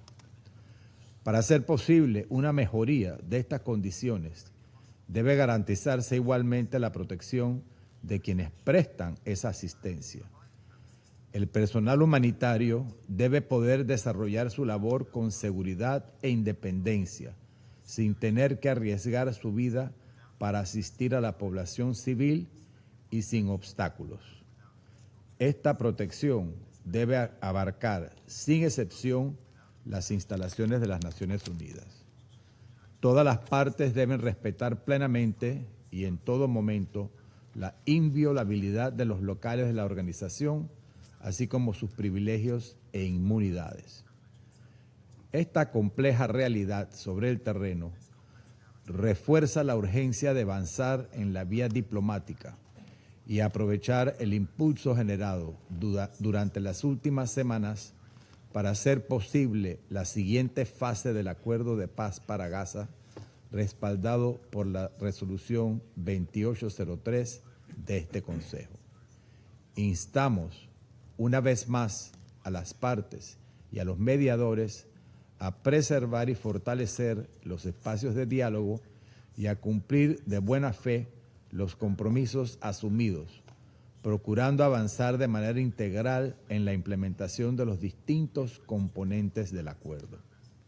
La desmilitarización de Gaza, la retirada progresiva de las fuerzas israelíes y las garantías legítimas de seguridad para Israel deben acompañarse de una gobernanza palestina reformada y unificada, que siente las bases para la reconstrucción y el restablecimiento de condiciones de vida dignas y seguras para la población palestina en toda la franja. Ese horizonte de estabilidad y recuperación no podrá construirse sin que exista la voluntad política de todas las partes involucradas en el conflicto necesaria para garantizar el cumplimiento de los compromisos que respectivamente han adquirido, incluyendo la disposición manifestada por Hamás que conlleva a su oportuno desarme. Señora Presidente, lo que ocurre en Gaza no puede separarse de la situación en Cisjordania. La violencia prolongada contra civiles palestinos, las demoliciones, los desplazamientos y las restricciones de movimiento continúan agravando las tensiones y debilitando las perspectivas de una solución política negociada. Preocupa particularmente las decisiones relativas al área E1 y otras medidas que continúan modificando la realidad sobre el terreno por sus implicaciones para la continuidad territorial de Cisjordania y las perspectivas de alcanzar una solución política. Panamá reitera su llamado a evitar toda medida unilateral que modifique la realidad territorial o demográfica sobre el terreno y recuerda que la plena implementación de las resoluciones de este Consejo, en particular Resolución 2334 de 2016, continúa siendo indispensable para preservar las condiciones necesarias para la paz. Por ello, es imprescindible que la autoridad palestina continúe avanzando en su proceso de reforma y fortalecimiento institucional. Al mismo tiempo, resulta necesario evitar medidas económicas y financieras que, por el contrario, dificulten ese proceso y reduzcan la capacidad de la autoridad palestina para atender las necesidades de la población. Gaza y Cisjordania forman parte integral de una misma realidad territorial, política y social. Es contraproducente intentar avances en la construcción de un futuro para Gaza mientras se deterioran en Cisjordania las condiciones mínimas necesarias para alcanzar una solución. Panamá continuará respaldando una solución política negociada que permita a israelíes y palestinos vivir en paz, seguridad y dignidad. Muchas gracias. I thank the representative of Panama for the statement, and I now give the floor to the representative of the Democratic Republic of the Congo. Madame la Présidente, la République démocratique du Congo remercie le coordonnateur spécial, M. Alakbarov. le haut représentant, M. Mladenov, et la directrice exécutive, Mme Rayburn, pour leurs exposés. Madame la Présidente, depuis notre dernière réunion sur cette question, les développements à Gaza, en Cisjordanie et à Jérusalem-Est, et plus largement dans la région continuent de retenir toute notre attention. Ils interviennent alors que les efforts diplomatiques engagés au cours des derniers mois cherchent encore à consolider les acquis obtenus et à préserver une perspective politique durable. À Gaza, la République démocratique du Congo réaffirme son plein soutien à la résolution 2803 et au plan global qu'elle endosse. Nous saluons les efforts déployés par le haut représentant pour Gaza, les médiateurs et les partenaires engagés dans sa mise en œuvre et les encourageons à les poursuivre afin que les divergences actuelles puissent être progressivement résorbées. La dynamique créée par l'adoption de cette résolution doit désormais pouvoir se traduire par de nouvelles avancées. Plusieurs questions importantes demeurent en suspens et les progrès enregistrés restent encore limités. À mesure que le temps passe, il importe de préserver l'élan créé autour du plan de maintenir les conditions permettant la recherche des compromis nécessaires à sa mise en œuvre. Dans ce contexte, la République démocratique du Congo encourage les parties à poursuivre leurs échanges et appelle à une mobilisation renouvelée pour la préservation et la consolidation des acquis obtenus au prix d'efforts considérables dans l'intérêt des populations de Gaza et celles d'Israël, ainsi que, plus largement, pour l'intérêt des peuples palestiniens et israéliens appelés à vivre dans la paix et la sécurité. Dans le même esprit, nous rappelons la nécessité de préserver le cessez-le-feu. Malgré sa fragilité, celui-ci reste essentiel à la poursuite des efforts diplomatiques et à la continuité de l'assistance humanitaire en faveur des populations de Gaza. La République démocratique du Congo exhorte toutes les parties à œuvrer à sa consolidation. Madame la Présidente, la situation humanitaire à Gaza demeure parallèlement préoccupante. Malgré l'amélioration de l'acheminement de l'aide depuis l'instauration du cessez-le-feu, les besoins restent considérables. En termes d'accès, seuls quelques points de passage fonctionnent de manière limitée pour acheminer de l'aide.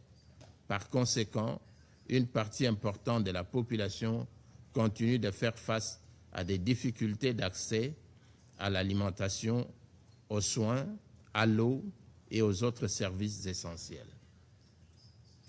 La République démocratique du Congo souligne l'importance d'un accès humanitaire continu, sûr, rapide et sans entrave conformément au droit international humanitaire. À cet égard, le respect de principes de redevabilité par l'ensemble des parties constitue un préalable à la consolidation de la paix et de la sécurité dans cette partie. La régularité et la prévisibilité de cet accès demeurent indispensables pour permettre aux acteurs humanitaires de maintenir leurs opérations et de répondre aux besoins des populations dans la durée. La situation humanitaire ne saurait par ailleurs être dissociée de l'environnement politique et sécuritaire dans lequel l'assistance est apportée. La consolidation des avancées recherchées dans le cadre de la résolution 2803 doit aussi permettre, tel qu'évoqué, de préserver les conditions nécessaires à une réponse humanitaire durable et effective. Les progrès accomplis doivent pouvoir trouver une traduction concrète dans la situation des populations civiles. S'agissant de la Cisjordanie, Monsieur le Président, et de Jérusalem-Est, la République démocratique du Congo réitère son plein soutien à la résolution 2334 et rappelle l'importance du respect de ces dispositions. Ma délégation réaffirme également son soutien aux efforts déployés par les agences des Nations Unies et les organisations humanitaires qui poursuivent leur mission dans un environnement opérationnel particulièrement complexe. Nous suivons avec préoccupation la poursuite des violences ainsi que les autres évolutions susceptibles de modifier durablement les réalités sur le terrain. La persistance de ces tendances intervient à un moment où les efforts diplomatiques engagés dans la région nécessitent au contraire que soient préservées les conditions d'une perspective politique durable. La République démocratique du Congo réitère sa ferme condamnation de toute forme de violence visant les populations civiles, palestiniennes comme israéliennes, ainsi que des attaques et des actes de terrorisme. Ma délégation déplore les conséquences qui en résultent, lesquelles contribuent à fragiliser davantage la situation et appellent toutes les parties, face à la persistance des tensions, à faire preuve de retenue et à privilégier la désescalade. Ces développements ne peuvent être considérés indépendamment des efforts actuellement déployés à Gaza. Alors que la résolution 2803 a permis d'engager une dynamique qu'il importe aujourd'hui de préserver et de faire progresser, les évolutions en Cisjordanie sont susceptibles d'en compliquer l'environnement politique. C'est pourquoi ma délégation estime essentiel que les efforts entrepris dans le cadre de la résolution 2803 puissent se poursuivre, tout en veillant à ce que les développements sur le terrain ne viennent pas compromettre les perspectives plus larges d'un règlement politique. Monsieur le Président, à cette situation déjà fragile s'ajoute la persistance des tensions dans la région. La République démocratique du Congo suit avec préoccupation les récents développements au Liban, en appelle au calme et à la retenue de toutes les parties. Dans le contexte actuel, il importe que ces tensions ne viennent pas entraver la dynamique diplomatique en cours ni ouvrir la voie à une nouvelle détérioration de la situation régionale. La République démocratique du Congo réaffirme à cet égard son attachement à la souveraineté, à l'intégrité territoriale et à l'indépendance du Liban, ainsi qu'au respect des résolutions pertinentes du Conseil de sécurité. Ma délégation, dans ce contexte, en appelle à la responsabilité de l'ensemble des partis et de tous ceux qui sont en mesure de contribuer à la recherche d'une issue politique. Les cadres existent et des efforts considérables ont été consentis pour rapprocher les positions. L'enjeu est désormais de permettre aux efforts engagés de produire de nouvelles avancées, tout en évitant que les évolutions sur le terrain ne réduisent progressivement l'espace ouvert par la diplomatie. Notre soutien aux résolutions 2803 et 2334 procède de cette même conviction. Préserver les acquis obtenus, favoriser la poursuite des efforts en cours et maintenir ouverte la perspective d'un règlement politique durable. Une telle dynamique aura un impact réel sur le terrain, non seulement pour décourager des actions qui continuent d'alimenter les craintes d'une reprise totale des hostilités, mais également pour veiller à ce que soit écarté, au point de vue humanitaire, le risque permanent d'une rechute vers la famine à Gaza et en Cisjordanie. Enfin, et c'est par là que je termine, la République démocratique du Congo réaffirme sa disponibilité à œuvrer aux côtés des membres de ce Conseil et de l'ensemble des partenaires concernés en faveur de la poursuite des efforts diplomatiques et du rapprochement des positions dans l'intérêt des populations de la région et de la paix. Je vous remercie. I thank the representative of the Democratic Republic of Congo for the statement, and I now give the floor to the representative of Greece. Thank you, Mr. President. And let me thank the Acting Special Coordinator, Ramiz Alakbarov, and High Representative for Gaza to the Board of Peace, Nikolai Mladenov, for their briefings, as well as Ms. Athena Rayburn for her remarks. Mr. President, 9 months after the adoption of Security Council Resolution 2803, the necessity for a credible political horizon in Gaza remains urgent as ever. The commitments undertaken under the Comprehensive Peace Plan must now be translated into concrete action on the ground. Greece welcomes the progress achieved so far including the release of all hostages, the scaling up of humanitarian assistance, and Israel's approval of the entry of the ISF into Gaza. Most importantly, it is imperative that all parties maintain the current talks, which are essential to advance the implementation of the plan and build on the progress achieved so far. At the same time, urgent further steps are needed to address the dire humanitarian situation in Gaza. Despite the relative improvement in conditions, thousands of civilians continue to be affected by water insecurity, severe pressure on the health system, malnutrition, inadequate shelter, all amid extreme summer temperatures and drought conditions. Humanitarian and commercial flows must be sustained, made predictable, and further increased. In this vein, the role of humanitarian actors, including UNRWA, remains indispensable. In this regard, we are concerned with the incursion into the United Nations Kalandia Training Center. We reaffirm that the integrity and inviolability of United Nations premises must be respected, upheld, and protected. Early recovery must move forward in parallel with the ongoing political and security discussions. Momentum should be maintained on projects addressing immediate social and economic needs, while ensuring that transitional arrangements strengthen rather than replace Palestinian institutions.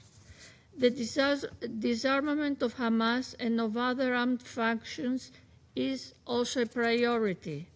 The terror groups are an impediment to peace and to the realization of the aspirations of the Palestinian peoples. Hamas cannot have a role in the governance of Gaza. We commend the efforts of the High Representative Mladenov on accelerating the discussions on disarmament as addressing Israel's legitimate security concerns is a necessary condition of for peace. We encourage the necessary arrangements for the National Committee for the Administration of Gaza to enter the Strip and assume its responsibilities as soon as possible, so as to implement the crucial plans on housing and restoration of basic services. We also support the deployment of the newly vetted Palestinian police forces. We believe that the roles of NCAG and the Palestinian Authority are complementary. We will continue supporting the Palestinian Authority in its path for reforms. The ultimate objective should be the return of a reformed and effective Palestinian Authority to Gaza as soon as possible in accordance to the United Nations Security Council Resolution 2803. At the same time, we should collectively continue engaging with Israel on the release of withheld Palestinian tax revenues, which are critical to the financial stability of the Palestinian Authority and its reform efforts. Madam President, the situation in the West Bank and Eastern Jerusalem remains deeply concerning.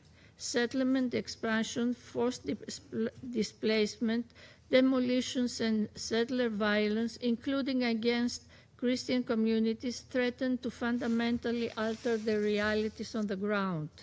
We are strongly concerned with the recent tendering for the construction of housing units in the E1 settlement, as such actions run counter to international law and undermine the prospects for a negotiated two-state solution.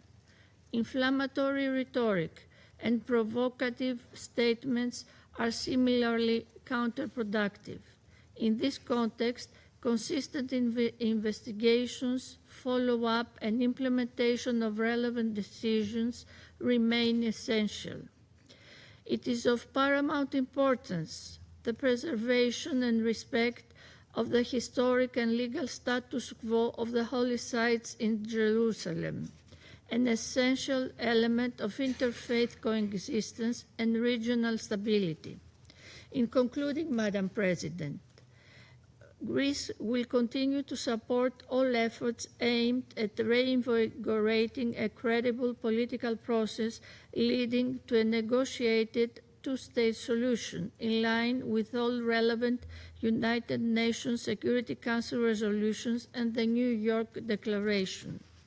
International initiatives, including the recent meeting of the Global Alliance for the Implementation of the Two-State Solution in Rome, provide further impetus to advance the political process and contribute to implementing the commitments undertaken.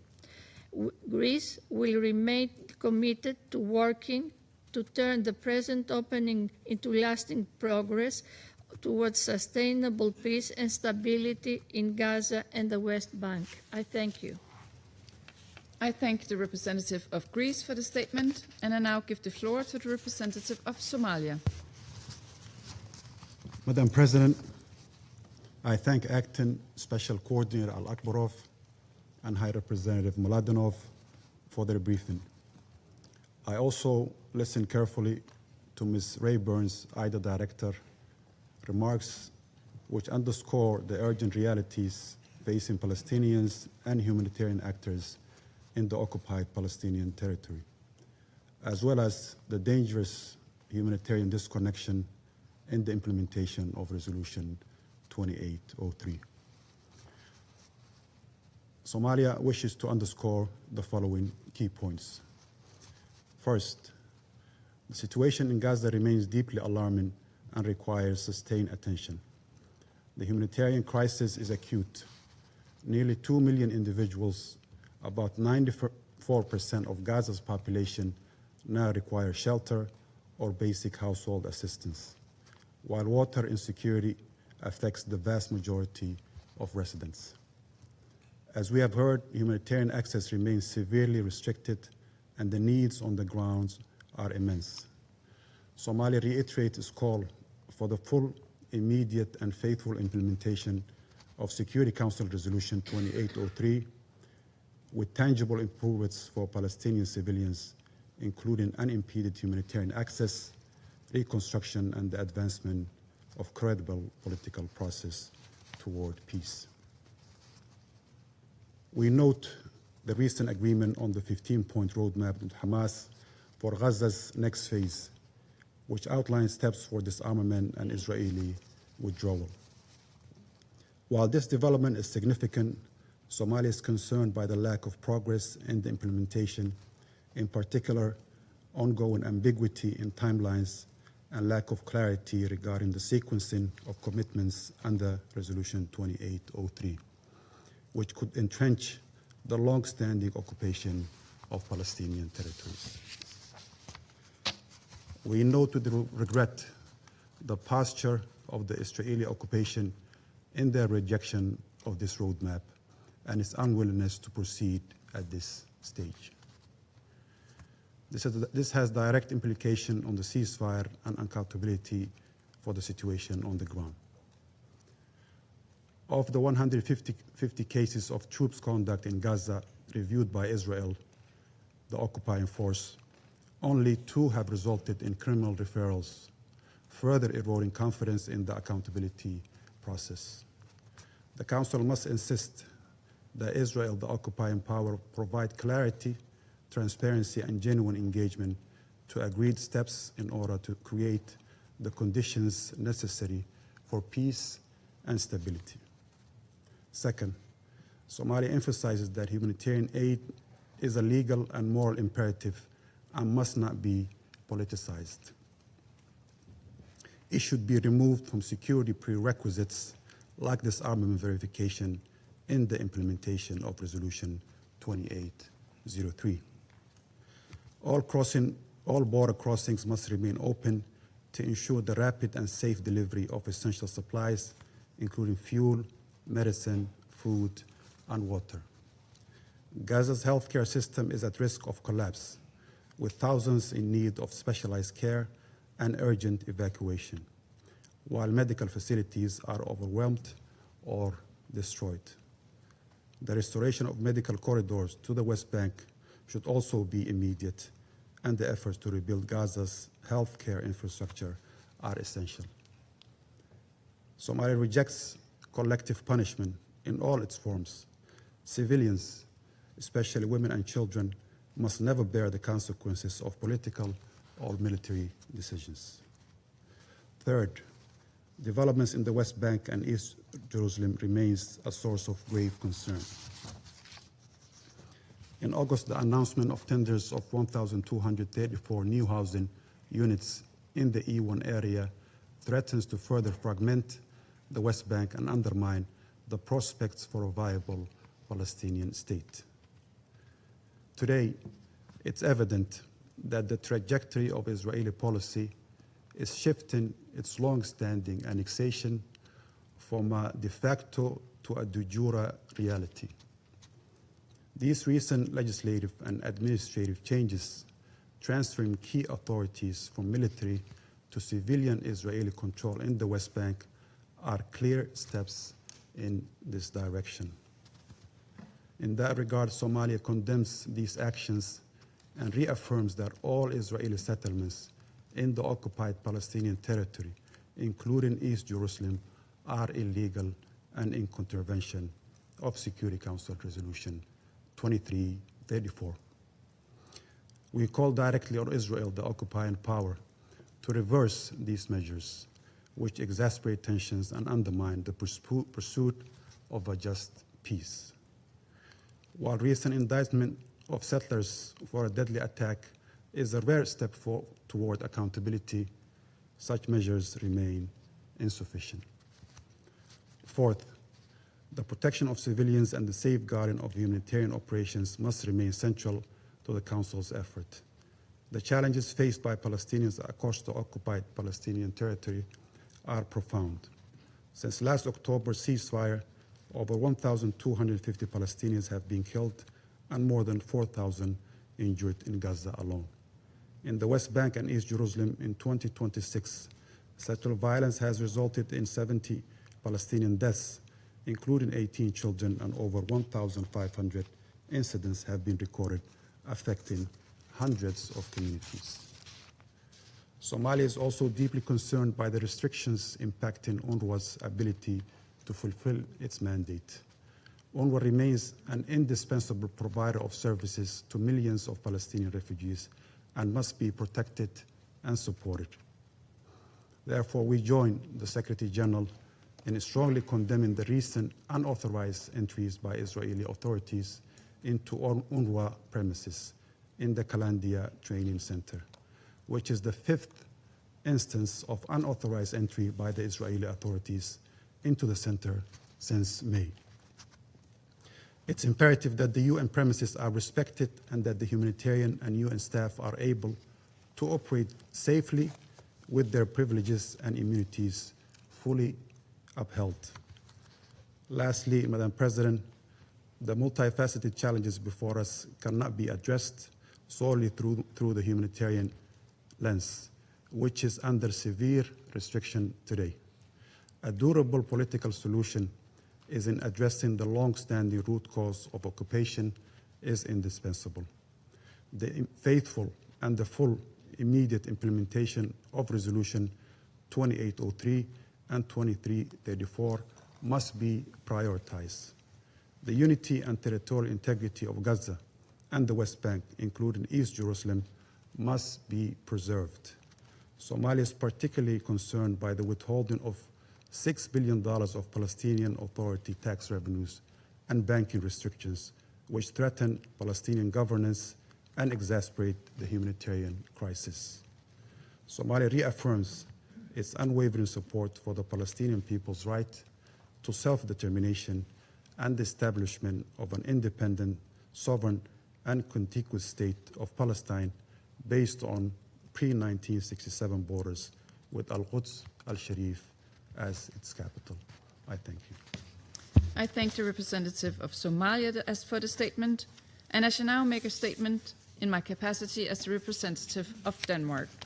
And let me also start by thanking Acting Special Coordinator Alec Barov, High Representative Mladenov, and Ms. Rayburn for their important briefings. Colleagues, today we take stock of the implementation of Resolution 2803, 9 months after its adoption. High Representative Mladenov asked this Council to say plainly and repeatedly what this Council has already decided, and plainly said, despite the continuous efforts of the Board of Peace and regional mediators, we must face the facts. We have not seen the progress we had hoped for and promised 9 months ago. Resolution 2803 sets out several important requirements: the disarmament of Hamas, the deployment of the International Stabilization Force, the National Committee for the Administration of Gaza assuming its responsibilities in Gaza, and the phased withdrawal of IDF from Gaza. We welcome the progress made towards a disarmament agreement and call on all parties to embrace it and commit to it in good faith. Resolution 2803 and the 20-point plan also call for full humanitarian access, including the rehabilitation of infrastructure. Yet, severe restrictions persist. Civilians in Gaza continue to live in appalling conditions. Many live in tents, exposed to the elements, without sanitation, clean water, or sufficient food. This leaves them dangerously vulnerable to disease. Hundreds of thousands of children remain out of school, denying them not just an education today, but years of opportunity in the future. The 20-point plan specifically required the rehabilitation of hospitals. However, we continue to hear reports that there has been little to no improvement in the healthcare situations since the ceasefire. Most hospitals in Gaza are fully or partially destroyed, and medical care is taking place in makeshift facilities or tents. Despite the ceasefire, no health facility in the Gaza Strip has been rehabilitated to full functionality. Therefore, Denmark again calls for the medical corridor between Gaza and the West Bank, including East Jerusalem, to be reopened. We also, once again, call for the lifting of all restrictions of humanitarian aid in line with international humanitarian law. This includes the unreasonable restrictions on dual-use items. As we heard today from Ms. Rayburn, international NGOs play a crucial role in humanitarian aid operations in Gaza. They should be allowed to operate. Colleagues, allow me to return to the West Bank, where the situation has deteriorated even further since our last meeting just 2 weeks ago. The acting special coordinator has described the situation in detail, and we've all seen the images of settlers terrorizing Palestinian communities. Such acts of violence should be adequately addressed and accountability ensured. As discussed in our last meeting, settlements continue to expand. With tenders issued last week for the E1 settlement project, de facto annexation has moved one step closer. As Foreign Minister Løkke Rasmussen has stated, this tender is a destructive move by the Israeli government, undermining the two-state solution. Denmark again calls for the immediate halt of the E1 plans and underscore that settlements are a flagrant breach of international law. Economically, Palestinian life in the West Bank is suffocating in an ever tighter chokehold. Israel's continuing withholding of tax revenues is driving the Palestinian Authority's debt even deeper and undermining its capacity to deliver services as well as the necessary reforms. And finally, many today have mentioned Israel's latest unauthorized seizure of UNRWA's Kalandia facility in East Jerusalem yesterday. Also, this is unacceptable. We urge Israel to abide by its international obligations to ensure the protection and inviolability of UN premises. Denmark fully supports UNRWA's indispensable mission. In closing, it has been said many times in this chamber, but it bears repeating today. Gaza and the West Bank are two parts of the same story and two integral parts of a future Palestinian state. We cannot address one while allowing the other to deteriorate. We all see the trends clearly. If we continue down this trajectory, we will very soon be in a situation where the two-state solution we all committed to will no longer be a possibility, and where steps towards a de facto annexation will be irreversible. Lasting peace can only be achieved through a two-state solution, most recently reaffirmed in the New York Declaration. Denmark will continue to work to support its full realization for both Palestinians and Israelis alike. And I resume my function as President of the Council, and now give the floor to the Permanent Observer of the Observer State of Palestine. Madam President, allow me at the outset to thank the Presidency of the Council for holding this meeting at such a critical and dangerous juncture, and to thank Denmark for the meeting held by the Security Council at ministerial level on food under fire yesterday, which placed emphasis on the humanitarian situation, among other issues, in the Gaza Strip. Allow me also to thank the briefers for their contributions. Madam President, the ICJ concluded in no uncertain terms that, and I quote, the violations by Israel of the prohibition of the acquisition of territory by force and of the Palestinian people's right to self-determination have a direct impact on the legality of the continued presence of Israel as an occupying power in the occupied Palestinian territory. End of quotation. In addition, that, and I quote, the sustained abuse by Israel of its position as an occupying power through annexation and an assertion of permanent control over the occupied Palestinian territory and continued frustration of the right of the Palestinian people to self-determination violates fundamental principles of international law and renders Israel's presence in the occupied Palestinian territory unlawful. End of quotation.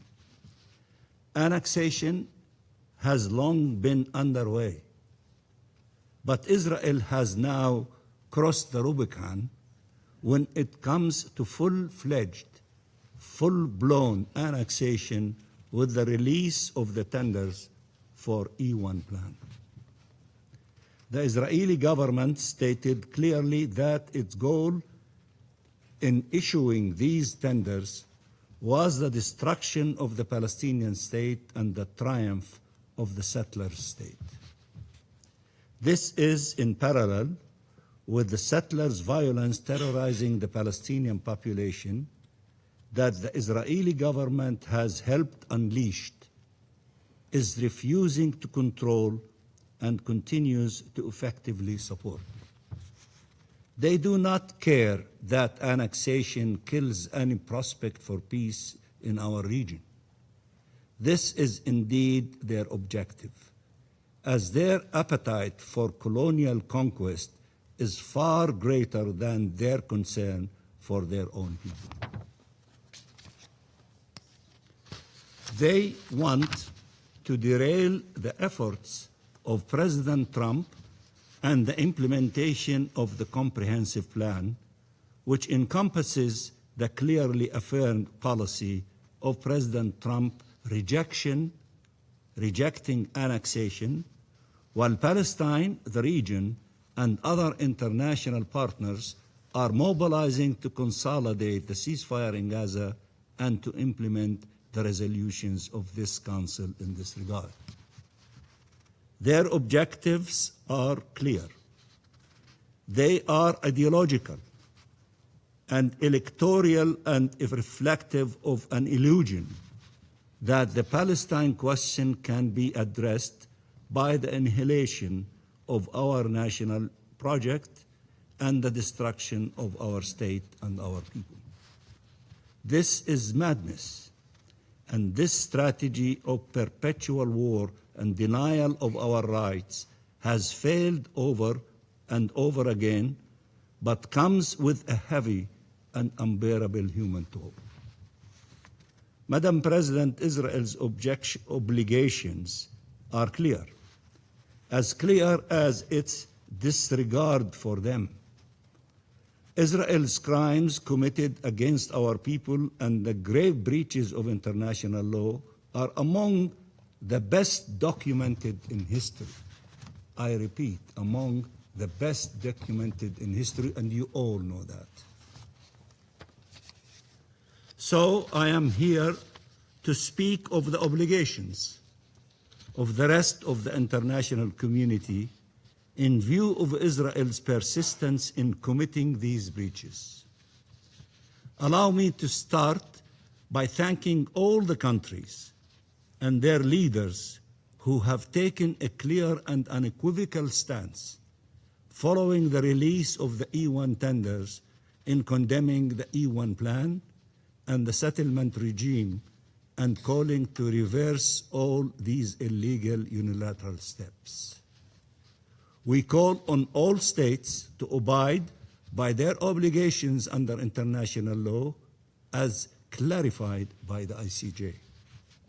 The ICJ spelled out clearly the obligations of states as they pertain to non-recognition, distinction, non-assistance, and accountability, as well as to supporting the right of the Palestinian people to self-determination.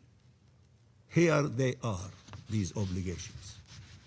Member states are under an obligation not to recognize any changes in the physical character or demographic composition, institutional structure, or status of the territory occupied by Israel on 5th of June of 1967, including East Jerusalem, except as agreed by the parties through negotiations and to decide since 1967. This obligation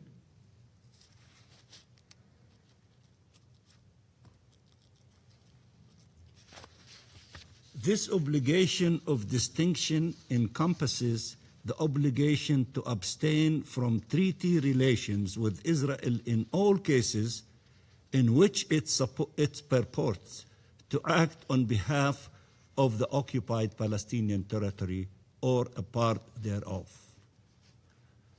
To abstain from entering into economic or trade dealings with Israel concerning the occupied Palestinian territory or parts thereof which may entrench its unlawful presence in the territory. To abstain in the establishment and maintenance of diplomatic missions in Israel from any recognition of its illegal presence in the occupied Palestinian territory, and to take steps to prevent trade or investment relations that assist in the maintenance of the illegal situation created by Israel in the occupied Palestinian territory. The steps relating to ending all trade with settlements are of critical importance, as the settlements economy represents $30 billion a year and is built on the theft of our land and resources, not only the taxation money that they steal from us. Let us also be critical. Let us also be crystal clear that these steps include taking action against businesses and financial institutions, including banks, that contribute to the illegal settlement enterprise, including in the context of the E1 tenders. All legal avenues must be used to hold these businesses and financial institutions accountable and to ensure they withdraw and, when relevant, pay reparations as well as punitive fees for their actions. The court also underlined that, and I quote, all states are under an obligation, all states are under obligation not to recognize as legal the situation arising from the unlawful presence of Israel in the occupied Palestinian territory. They are also under an obligation not to render aid or assistance in maintaining the situation created by Israel's illegal presence in the occupied Palestinian territory. End of quotation. In addition, and I quote, it is for all states, while respecting the Charter of the United Nations and international law, to ensure that any impediment resulting from the illegal presence of Israel in the occupied Palestinian territory to the exercise of the Palestinian people of its right to self-determination is brought to an end, end of quotation, and further to continue to ensure compliance by Israel with international humanitarian law as embodied in the Fourth Geneva Convention, end of quotation. Madam President, annexation is an attack against our sovereignty and territorial integrity.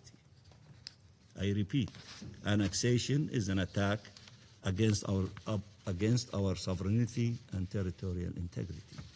It is an act of war against our state and our people. It is the ultimate breach of the UN Charter's purposes and principles. It must be stopped. This Council has adopted numerous resolutions in support of the right of the Palestinian people to self-determination, including independent statehood, and condemning and considering illegal and invalid all measures aimed at altering the demographic composition, character, and status of the Palestinian territory occupied since 1967, including East Jerusalem. These resolutions must be fully implemented. The New York Declaration reiterated this strong opposition to all illegal actions that undermine the viability of the two-state solution, including settlement activities, and expressed the commitment by states to taking concrete measures. I repeat, taking concrete measures in accordance with international law and in line with the relevant UN resolutions and the 19th of July 2024 advisory opinion of the International Court of Justice. These commitments will help realize the right of the Palestinian people to self-determination and to counter the illegal settlement policy in the occupied Palestinian territory, including East Jerusalem, and policies and threats of forcible displacement and annexation. Such concrete measures are now of the utmost necessity and urgency. Madam President, the attack on the UN, notably UNRWA, aims at facilitating such forcible displacement of our people and annexation of our land. The storming of UNRWA's Kalandia Training Center, the raising of the Israeli flag on UN premises again, and the childish yet dangerous video of Ben-Gvir in military attire behind the desk of the director of the center constitute breaches of UN Charter and of the inviolability of UN premises as stated by the ICJ. They are part of a pattern to destroy UNRWA in the hope of liquidating the question of Palestine refugees. If such attacks against the UN and its personnel are tolerated in occupied Palestine, including occupied East Jerusalem, then we are undermining the protection of the UN and its personnel everywhere around the world. Such actions must not only be condemned, we must collectively fight back, stop them, not to allow them to happen. I just want to note that this Israeli government has dedicated itself to deploying their so-called might against those who cannot fight back, bombing civilians, attacking communities, abusing prisoners, killing UN and humanitarian personnel, and parading in UN premises. International law was built to protect the most vulnerable, and the world is failing them in Palestine and failing those trying to help them, UN personnel and humanitarians. You've listened to Ms. Rayburn's testimony and briefing. This arrogance by Israel is fueled by a deep-seated sense of impunity, a certainty that they will not be held to account. Defeating this certainty is indispensable to putting an end to these horrific actions. Madam President, nowhere in this impunity more glaring than in the Gaza Strip, where the killing of tens of thousands of Palestinian civilians and national and international UN and humanitarian personnel and crimes against an entire civilian population have led to no one being held accountable. Israeli investigations and Israeli courts are designed to foster and ensure such impunity, not to deliver justice. This is clear in all the investigations launched so far by Israel. While IHL stipulates that the occupying power has an obligation to ensure the protection of the people under its occupation, it is evident in Gaza and the West Bank, including East Jerusalem, that Israel not only fails to ensure such protection, the civilian population under its occupation is its primary target as part of its policy of destruction and displacement of our people.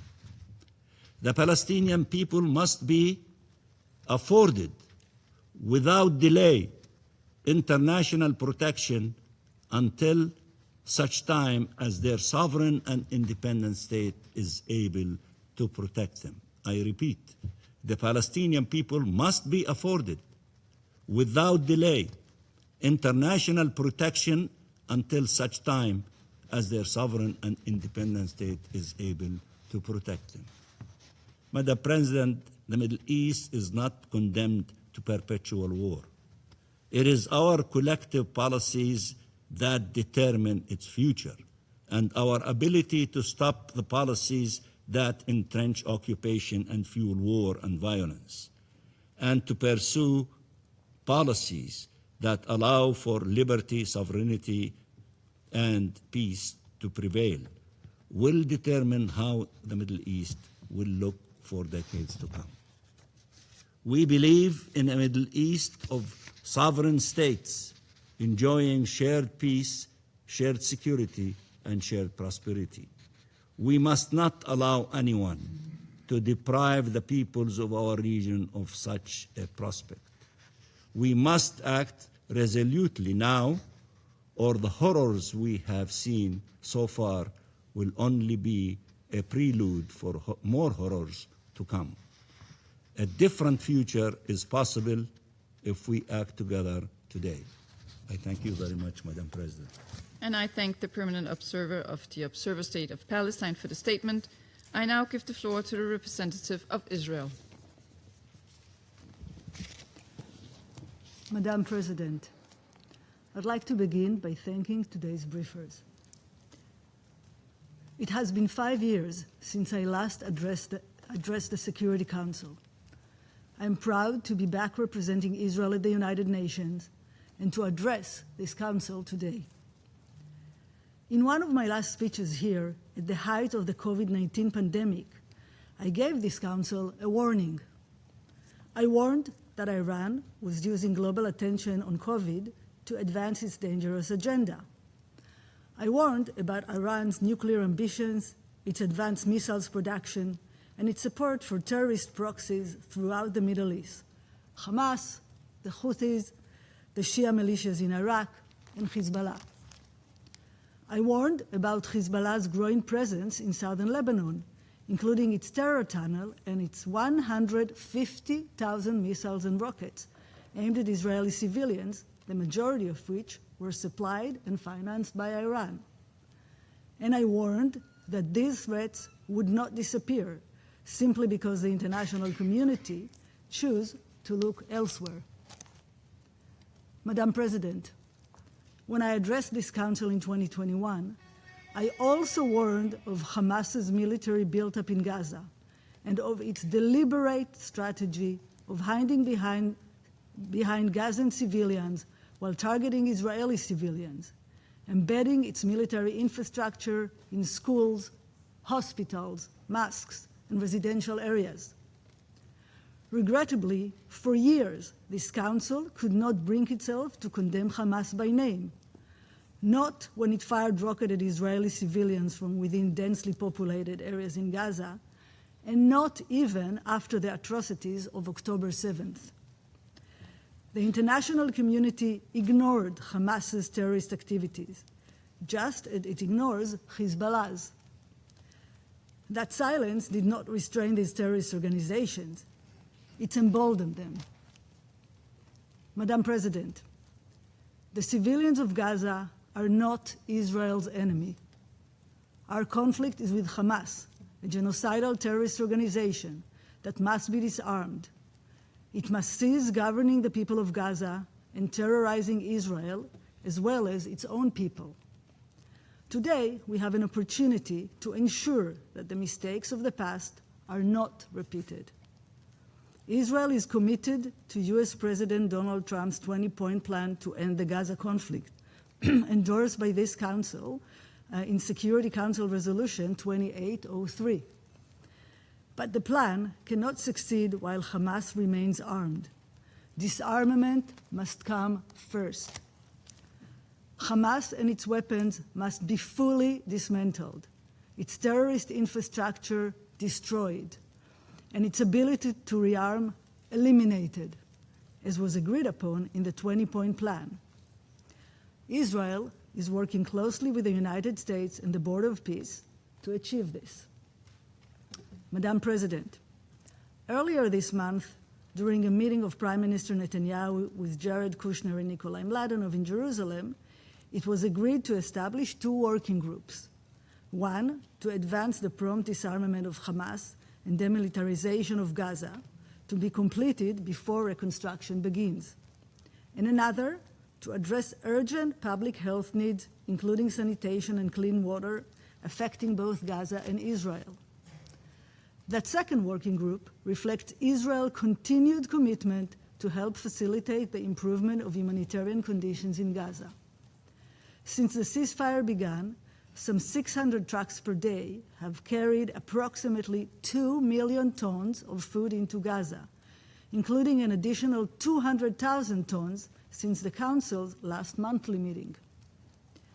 These quantities significantly exceed every benchmark for humanitarian food requirements published by the World Food Programme for Gaza. In the same period, more than 21,000 tons of medical equipment have entered Gaza. Last week alone, some 2,000 tons of food supplies, 200 tons of shelter material, 200 tons of water, sanitation, and hygiene supplies, and 35 tons of medical equipment enter the Strip. We are also working with the international community, UNDP and UNICEF, to prepare for the coming winter. This means improving the water and sanitation situation, expanding sewage treatment, addressing waste accumulation, and facilitating the entry of additional shelter material. We thank Germany for donating 2 truck scanners. Each is capable of screening more than 100 trucks per day. One had already been installed at the Erez crossing, enabling it to open as an additional entry point for goods in September, alongside the Kerem Shalom crossing. This will significantly expand humanitarian aid capacity. Nearly a year into the ceasefire, the humanitarian trajectory is improving, and Israel will continue working with its partners to improve conditions further. Madam President, humanitarian assistance is important, but it cannot deliver security or a sustainable future for Gaza. Aid alone is no substitute for what must ultimately be done. Hamas and other terrorist organizations must be disarmed so that Gazans can rebuild their lives and have a future free from its control. We should not be fooled by Hamas's words. Hamas must be judged by its actions. While it claims to be willing to disarm, the reality on the ground tells a different story. Since the ceasefire began, Hamas has violated the 20-point plan hundreds of times and continued to rebuild its terrorist capacities. Hamas is tightening its grip on Gaza. In early August, Israel dismantled 5 Hamas weapon facilities in Gaza containing rifles, explosive, anti-tank launchers, and other military equipment, including one near a hospital in Deir el-Balach.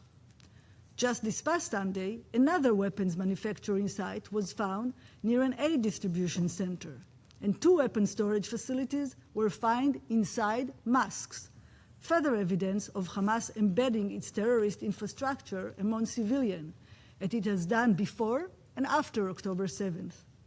And now, we have new evidence that Hamas is turning against its own people.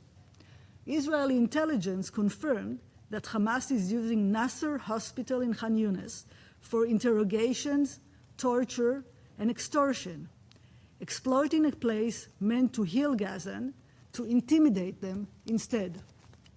This is Hamas in action, rebuilding its capabilities, exploiting civilian infrastructure, and using fear to maintain control.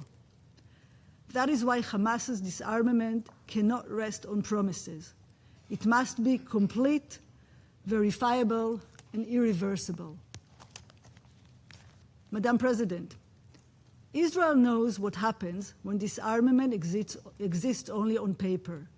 We learned the lesson in Lebanon. Resolution 1701 was supposed to ensure the disarmament of Hezbollah and prevent another war. Instead, Hezbollah rearmed. They built an extensive military and tunnel infrastructure, including within civilian areas along Israel's border. With Iranian weapons, funding, and training, Hezbollah grew into an even greater threat. Madam President, Israel has no territorial ambition in Lebanon. We want a secure border and a Lebanon governed by its own institutions, not dominated by an Iranian proxy terrorist organization. Far more unites Israel and Lebanon than divides us. With US facilitation, Israel has engaged directly with the Lebanese government, culminating in a framework agreement signed in Washington, D.C. in June. This dialogue offers a real opportunity to turn the page and open a new chapter of stability. But that opportunity requires Hezbollah to be dismantled and Iran's grip on Lebanon to be broken. Israel remains committed to the ceasefire arrangement, but we will defend our citizens and act against imminent threats.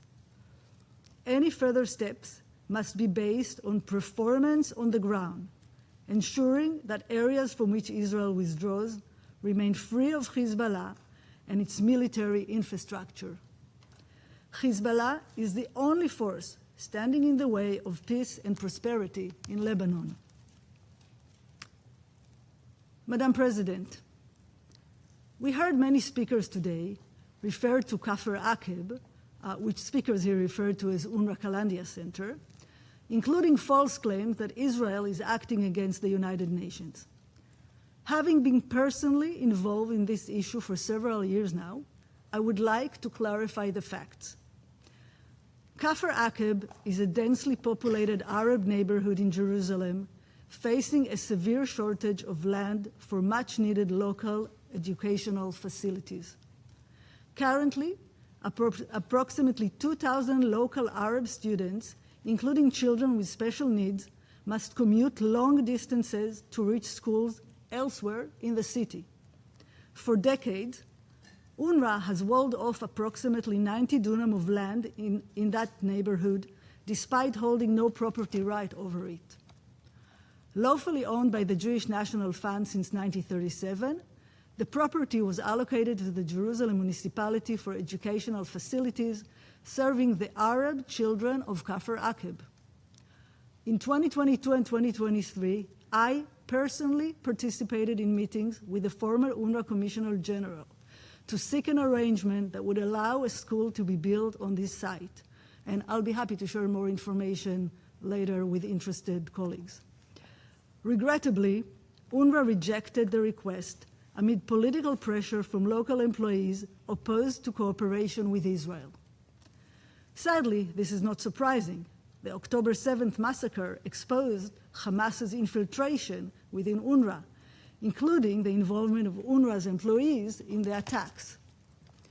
Yesterday, after trying to find a solution for years, the municipality took possession of the compound to open a school for the coming academic year, providing local children access to quality education closer to home. Ultimately, the core issue is this: children who need schools and education. It is shameful that the UN put political consideration ahead of the educational and humanitarian needs of Kafir Aqab's children. Madam President, 5 years ago, I warned this Council about Iran, Hezbollah, and Hamas. We have all seen the consequences of allowing those threats to grow unchecked. Israel will not allow this to happen again. Today, we have an opportunity to choose a different path. In Gaza, that means the complete and verifiable disarmament of Hamas. In Lebanon, it means dismantling Hezbollah's military capability and restoring the authority of the Lebanese state. And across the region, it means confronting Iran's effort to arm, finance, and direct its terrorist proxies. Israel seeks a different future, one in which the people of Gaza can rebuild their lives. Lebanon can reclaim sovereignty over areas long controlled by Hezbollah, and Israelis can live without the constant threat of rockets, tunnel, and terrorism. The choice before us is clear: repeat the mistakes of the past or ensure they are never repeated. Israel has made its choice. We choose security, we choose peace, and we are ready to work with those who choose the same. Thank you, Madam President. I thank the representative of Israel for the statement, and I now give the floor to the representative of Qatar. السيد الرئيس، أود بداية أن أشكركم على عقد هذا الاجتماع لمتابعة نظر المجلس في هذا البند الهام، كما نتقدم بالشكر لمقدمي الإحاطة، ويشرفني أن أدلي بهذا البيان نيابة عن المجموعة العربية. تؤكد المجموعة العربية من جديد أن قضية فلسطين تظل جوهرية بالنسبة للسلام في الشرق الأوسط، وأنه لا يمكن تحقيق سلام عادل وشامل ودائم من دون إنهاء الاحتلال الإسرائيلي وتمكين الشعب الفلسطيني من ممارسة حقوقه المشروعة وغير القابلة للتصرف، وفي مقدمتها حقه في تقرير المصير وفي استقلال دولته ذات السيادة على خطوط 4 يونيو 1967 وعاصمتها القدس الشرقية. وفي هذا الصدد ترحب المجموعة بتزايد الاعتراف الدولي بدولة فلسطين، وتجدد تقديرها لأهمية إعلان نيويورك وترحيبها بجهود التحالف العالمي لتنفيذ حل الدولتين. السيد الرئيس، تدين المجموعة العربية الانتهاكات الإسرائيلية الجسيمة المستمرة في جميع أنحاء الأرض الفلسطينية المحتلة، بما في ذلك استهداف المدنيين والتوسع الاستيطاني ومصادرة الأراضي وهدم المنازل والتهجير القسري وإرهاب المستوطنين، وترفض رفضا قاطعا جميع التدابير الرامية إلى تكريس الاحتلال أو فرض السيادة الإسرائيلية على أي جزء من الأرض الفلسطينية المحتلة. إن هذه التدابير باطلة ولاغية ولا يترتب عليها أي أثر قانوني، وتشكل انتهاكا صارخا للقانون الدولي وقرارات مجلس الأمن ذات الصلة، ولا سيما القرار 2334. السيد الرئيس، فيما يتعلق بالوضع في قطاع غزة، تدين المجموعة العربية رفض إسرائيل المعلن لخارطة الطريق الرامية لاستكمال تنفيذ خطة الرئيس الأمريكي دونالد ترامب الشاملة لإنهاء النزاع في غزة، التي أيدها قرار مجلس الأمن 2803، وكذلك الرفض الإسرائيلي لإقامة الدولة الفلسطينية. وتمثل هذه المواقف رفضا مباشرا للخطة الشاملة وتهدد تنفيذها، وتقوض بصورة جوهرية الجهود الجماعية المبذولة لتحقيق سلام عادل ودائم. وتأتي خارطة الطريق التي قبلتها الفصائل الفلسطينية تتويجا لجهود مكثفة بذلها الوسطاء، وهم دولة قطر، جمهورية مصر العربية، والجمهورية التركية، والولايات المتحدة الأمريكية، والممثل الأعلى لغزة ومجلس السلام. وتشكل محطة بالغة الأهمية لحصر السلاح بالتزامن مع انسحاب القوات الإسرائيلية ونشر قوة الاستقرار الدولية ونقل السلطة الإدارية إلى اللجنة الوطنية لإدارة غزة وإعادة إعمار غزة على النحو المنصوص عليه في الخطة الشاملة. وتؤكد المجموعة العربية مجددا الحاجة الملحة إلى التنفيذ الكامل والفوري للخطة الشاملة بما يسهم في معالجة الوضع الإنساني الخطير وضمان الأمن والاستقرار للجميع في غزة، وتمهيد الطريق لإعادة الإعمار والتعافي وإتاحة وصول المساعدات الإنسانية فوراً وبصورة آمنة ومستدامة ومن دون عوائق في جميع أنحاء قطاع غزة، والدفع نحو تحقيق سلام عادل ودائم يستند إلى حق الشعب الفلسطيني في تقرير المصير. السيد الرئيس، فيما يتعلق بالوضع في الضفة الغربية المحتلة، تدين المجموعة العربية التصعيد الخطير في الضفة الغربية المحتلة بما في ذلك تصاعد عنف المستوطنين ضد المدنيين الفلسطينيين، مما تسبب هذا العام في عدد غير مسبوق من الضحايا الأبرياء من المدنيين الفلسطينيين بمن فيهم الأطفال، وتدعو المجتمع الدولي إلى إلزام إسرائيل بوقف هذه الممارسات غير القانونية ومساءلة المسؤولين عنها وضمان عدم إفلاتهم من العقاب.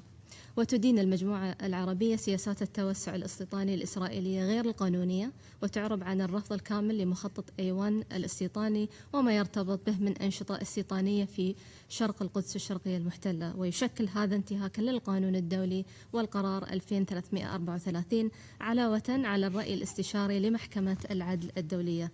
وتدعو المجموعة العربية مجلس الأمن إلى الاطلاع بمسؤولياته وضمان احترام القانون الدولي وتنفيذ قراراته ذات الصلة ووضع حد لهذه الانتهاكات غير المسبوقة. وتؤكد المجموعة من جديد الوحدة الجغرافية والسياسية للأرض الفلسطينية المحتلة، وتشدد على الدور المحوري للسلطة الفلسطينية، وتدين التدابير التي تضعفها بما في ذلك حجب عائدات المغصة وتقويض القطاع المصرفي الفلسطيني. وتدين المجموعة العربية الإجراءات الإسرائيلية التي تستهدف تغيير الهوية العربية الإسلامية والمسيحية للقدس المحتلة ووضعها القانوني والديمغرافي في خرق للقانون الدولي ولالتزامات إسرائيل بصفتها القوى القائمة بالاحتلال. وتشير المجموعة في هذا الإطار إلى مخرجات الاجتماع الوزاري لدعم القدس وأماكنها المقدسة الذي عقد في الأردن مطلع الشهر الجاري، وما خلص إليه من مواقف مشتركة تؤكد مركزية القدس والقضية الفلسطينية وإدانة للانتهاكات الإسرائيلية في المسجد الأقصى المبارك الحرم القدسي الشريف، ولمحاولات تغيير الوضع التاريخي والقانوني القائم فيه، ودعم للوصاية الهاشمية التاريخية على المقدسات الإسلامية والمسيحية في القدس، وإطلاق تحرك مشترك لحشد موقف دولي فاعل لوقف هذه الممارسات والإجراءات والسياسات الإسرائيلية التصعيدية واللا شرعية. وتؤكد المجموعة العربية كذلك على الدور الذي لا غنى عنه للأونروا، وتدعو المجتمع الدولي لتوفير الدعم اللازم لها لتتمكن من تنفيذ ولايتها الأممية. وتدين المجموعة جميع الانتهاكات الإسرائيلية للوكالة وآخرها اقتحام وأخلاء مركز قلندية التابع للوكالة بالأمس في خرقا فاضحا للقانون الدولي وانتهاكا لحصانات وامتيازات الأمم المتحدة ووكالاتها وللرأي الاستشاري لمحكمة العدل الدولية. وشكرا لكم السيدة الرئيسة. I thank the representative of Qatar for the statement. There are no more names inscribed on the list of speakers. The meeting is adjourned.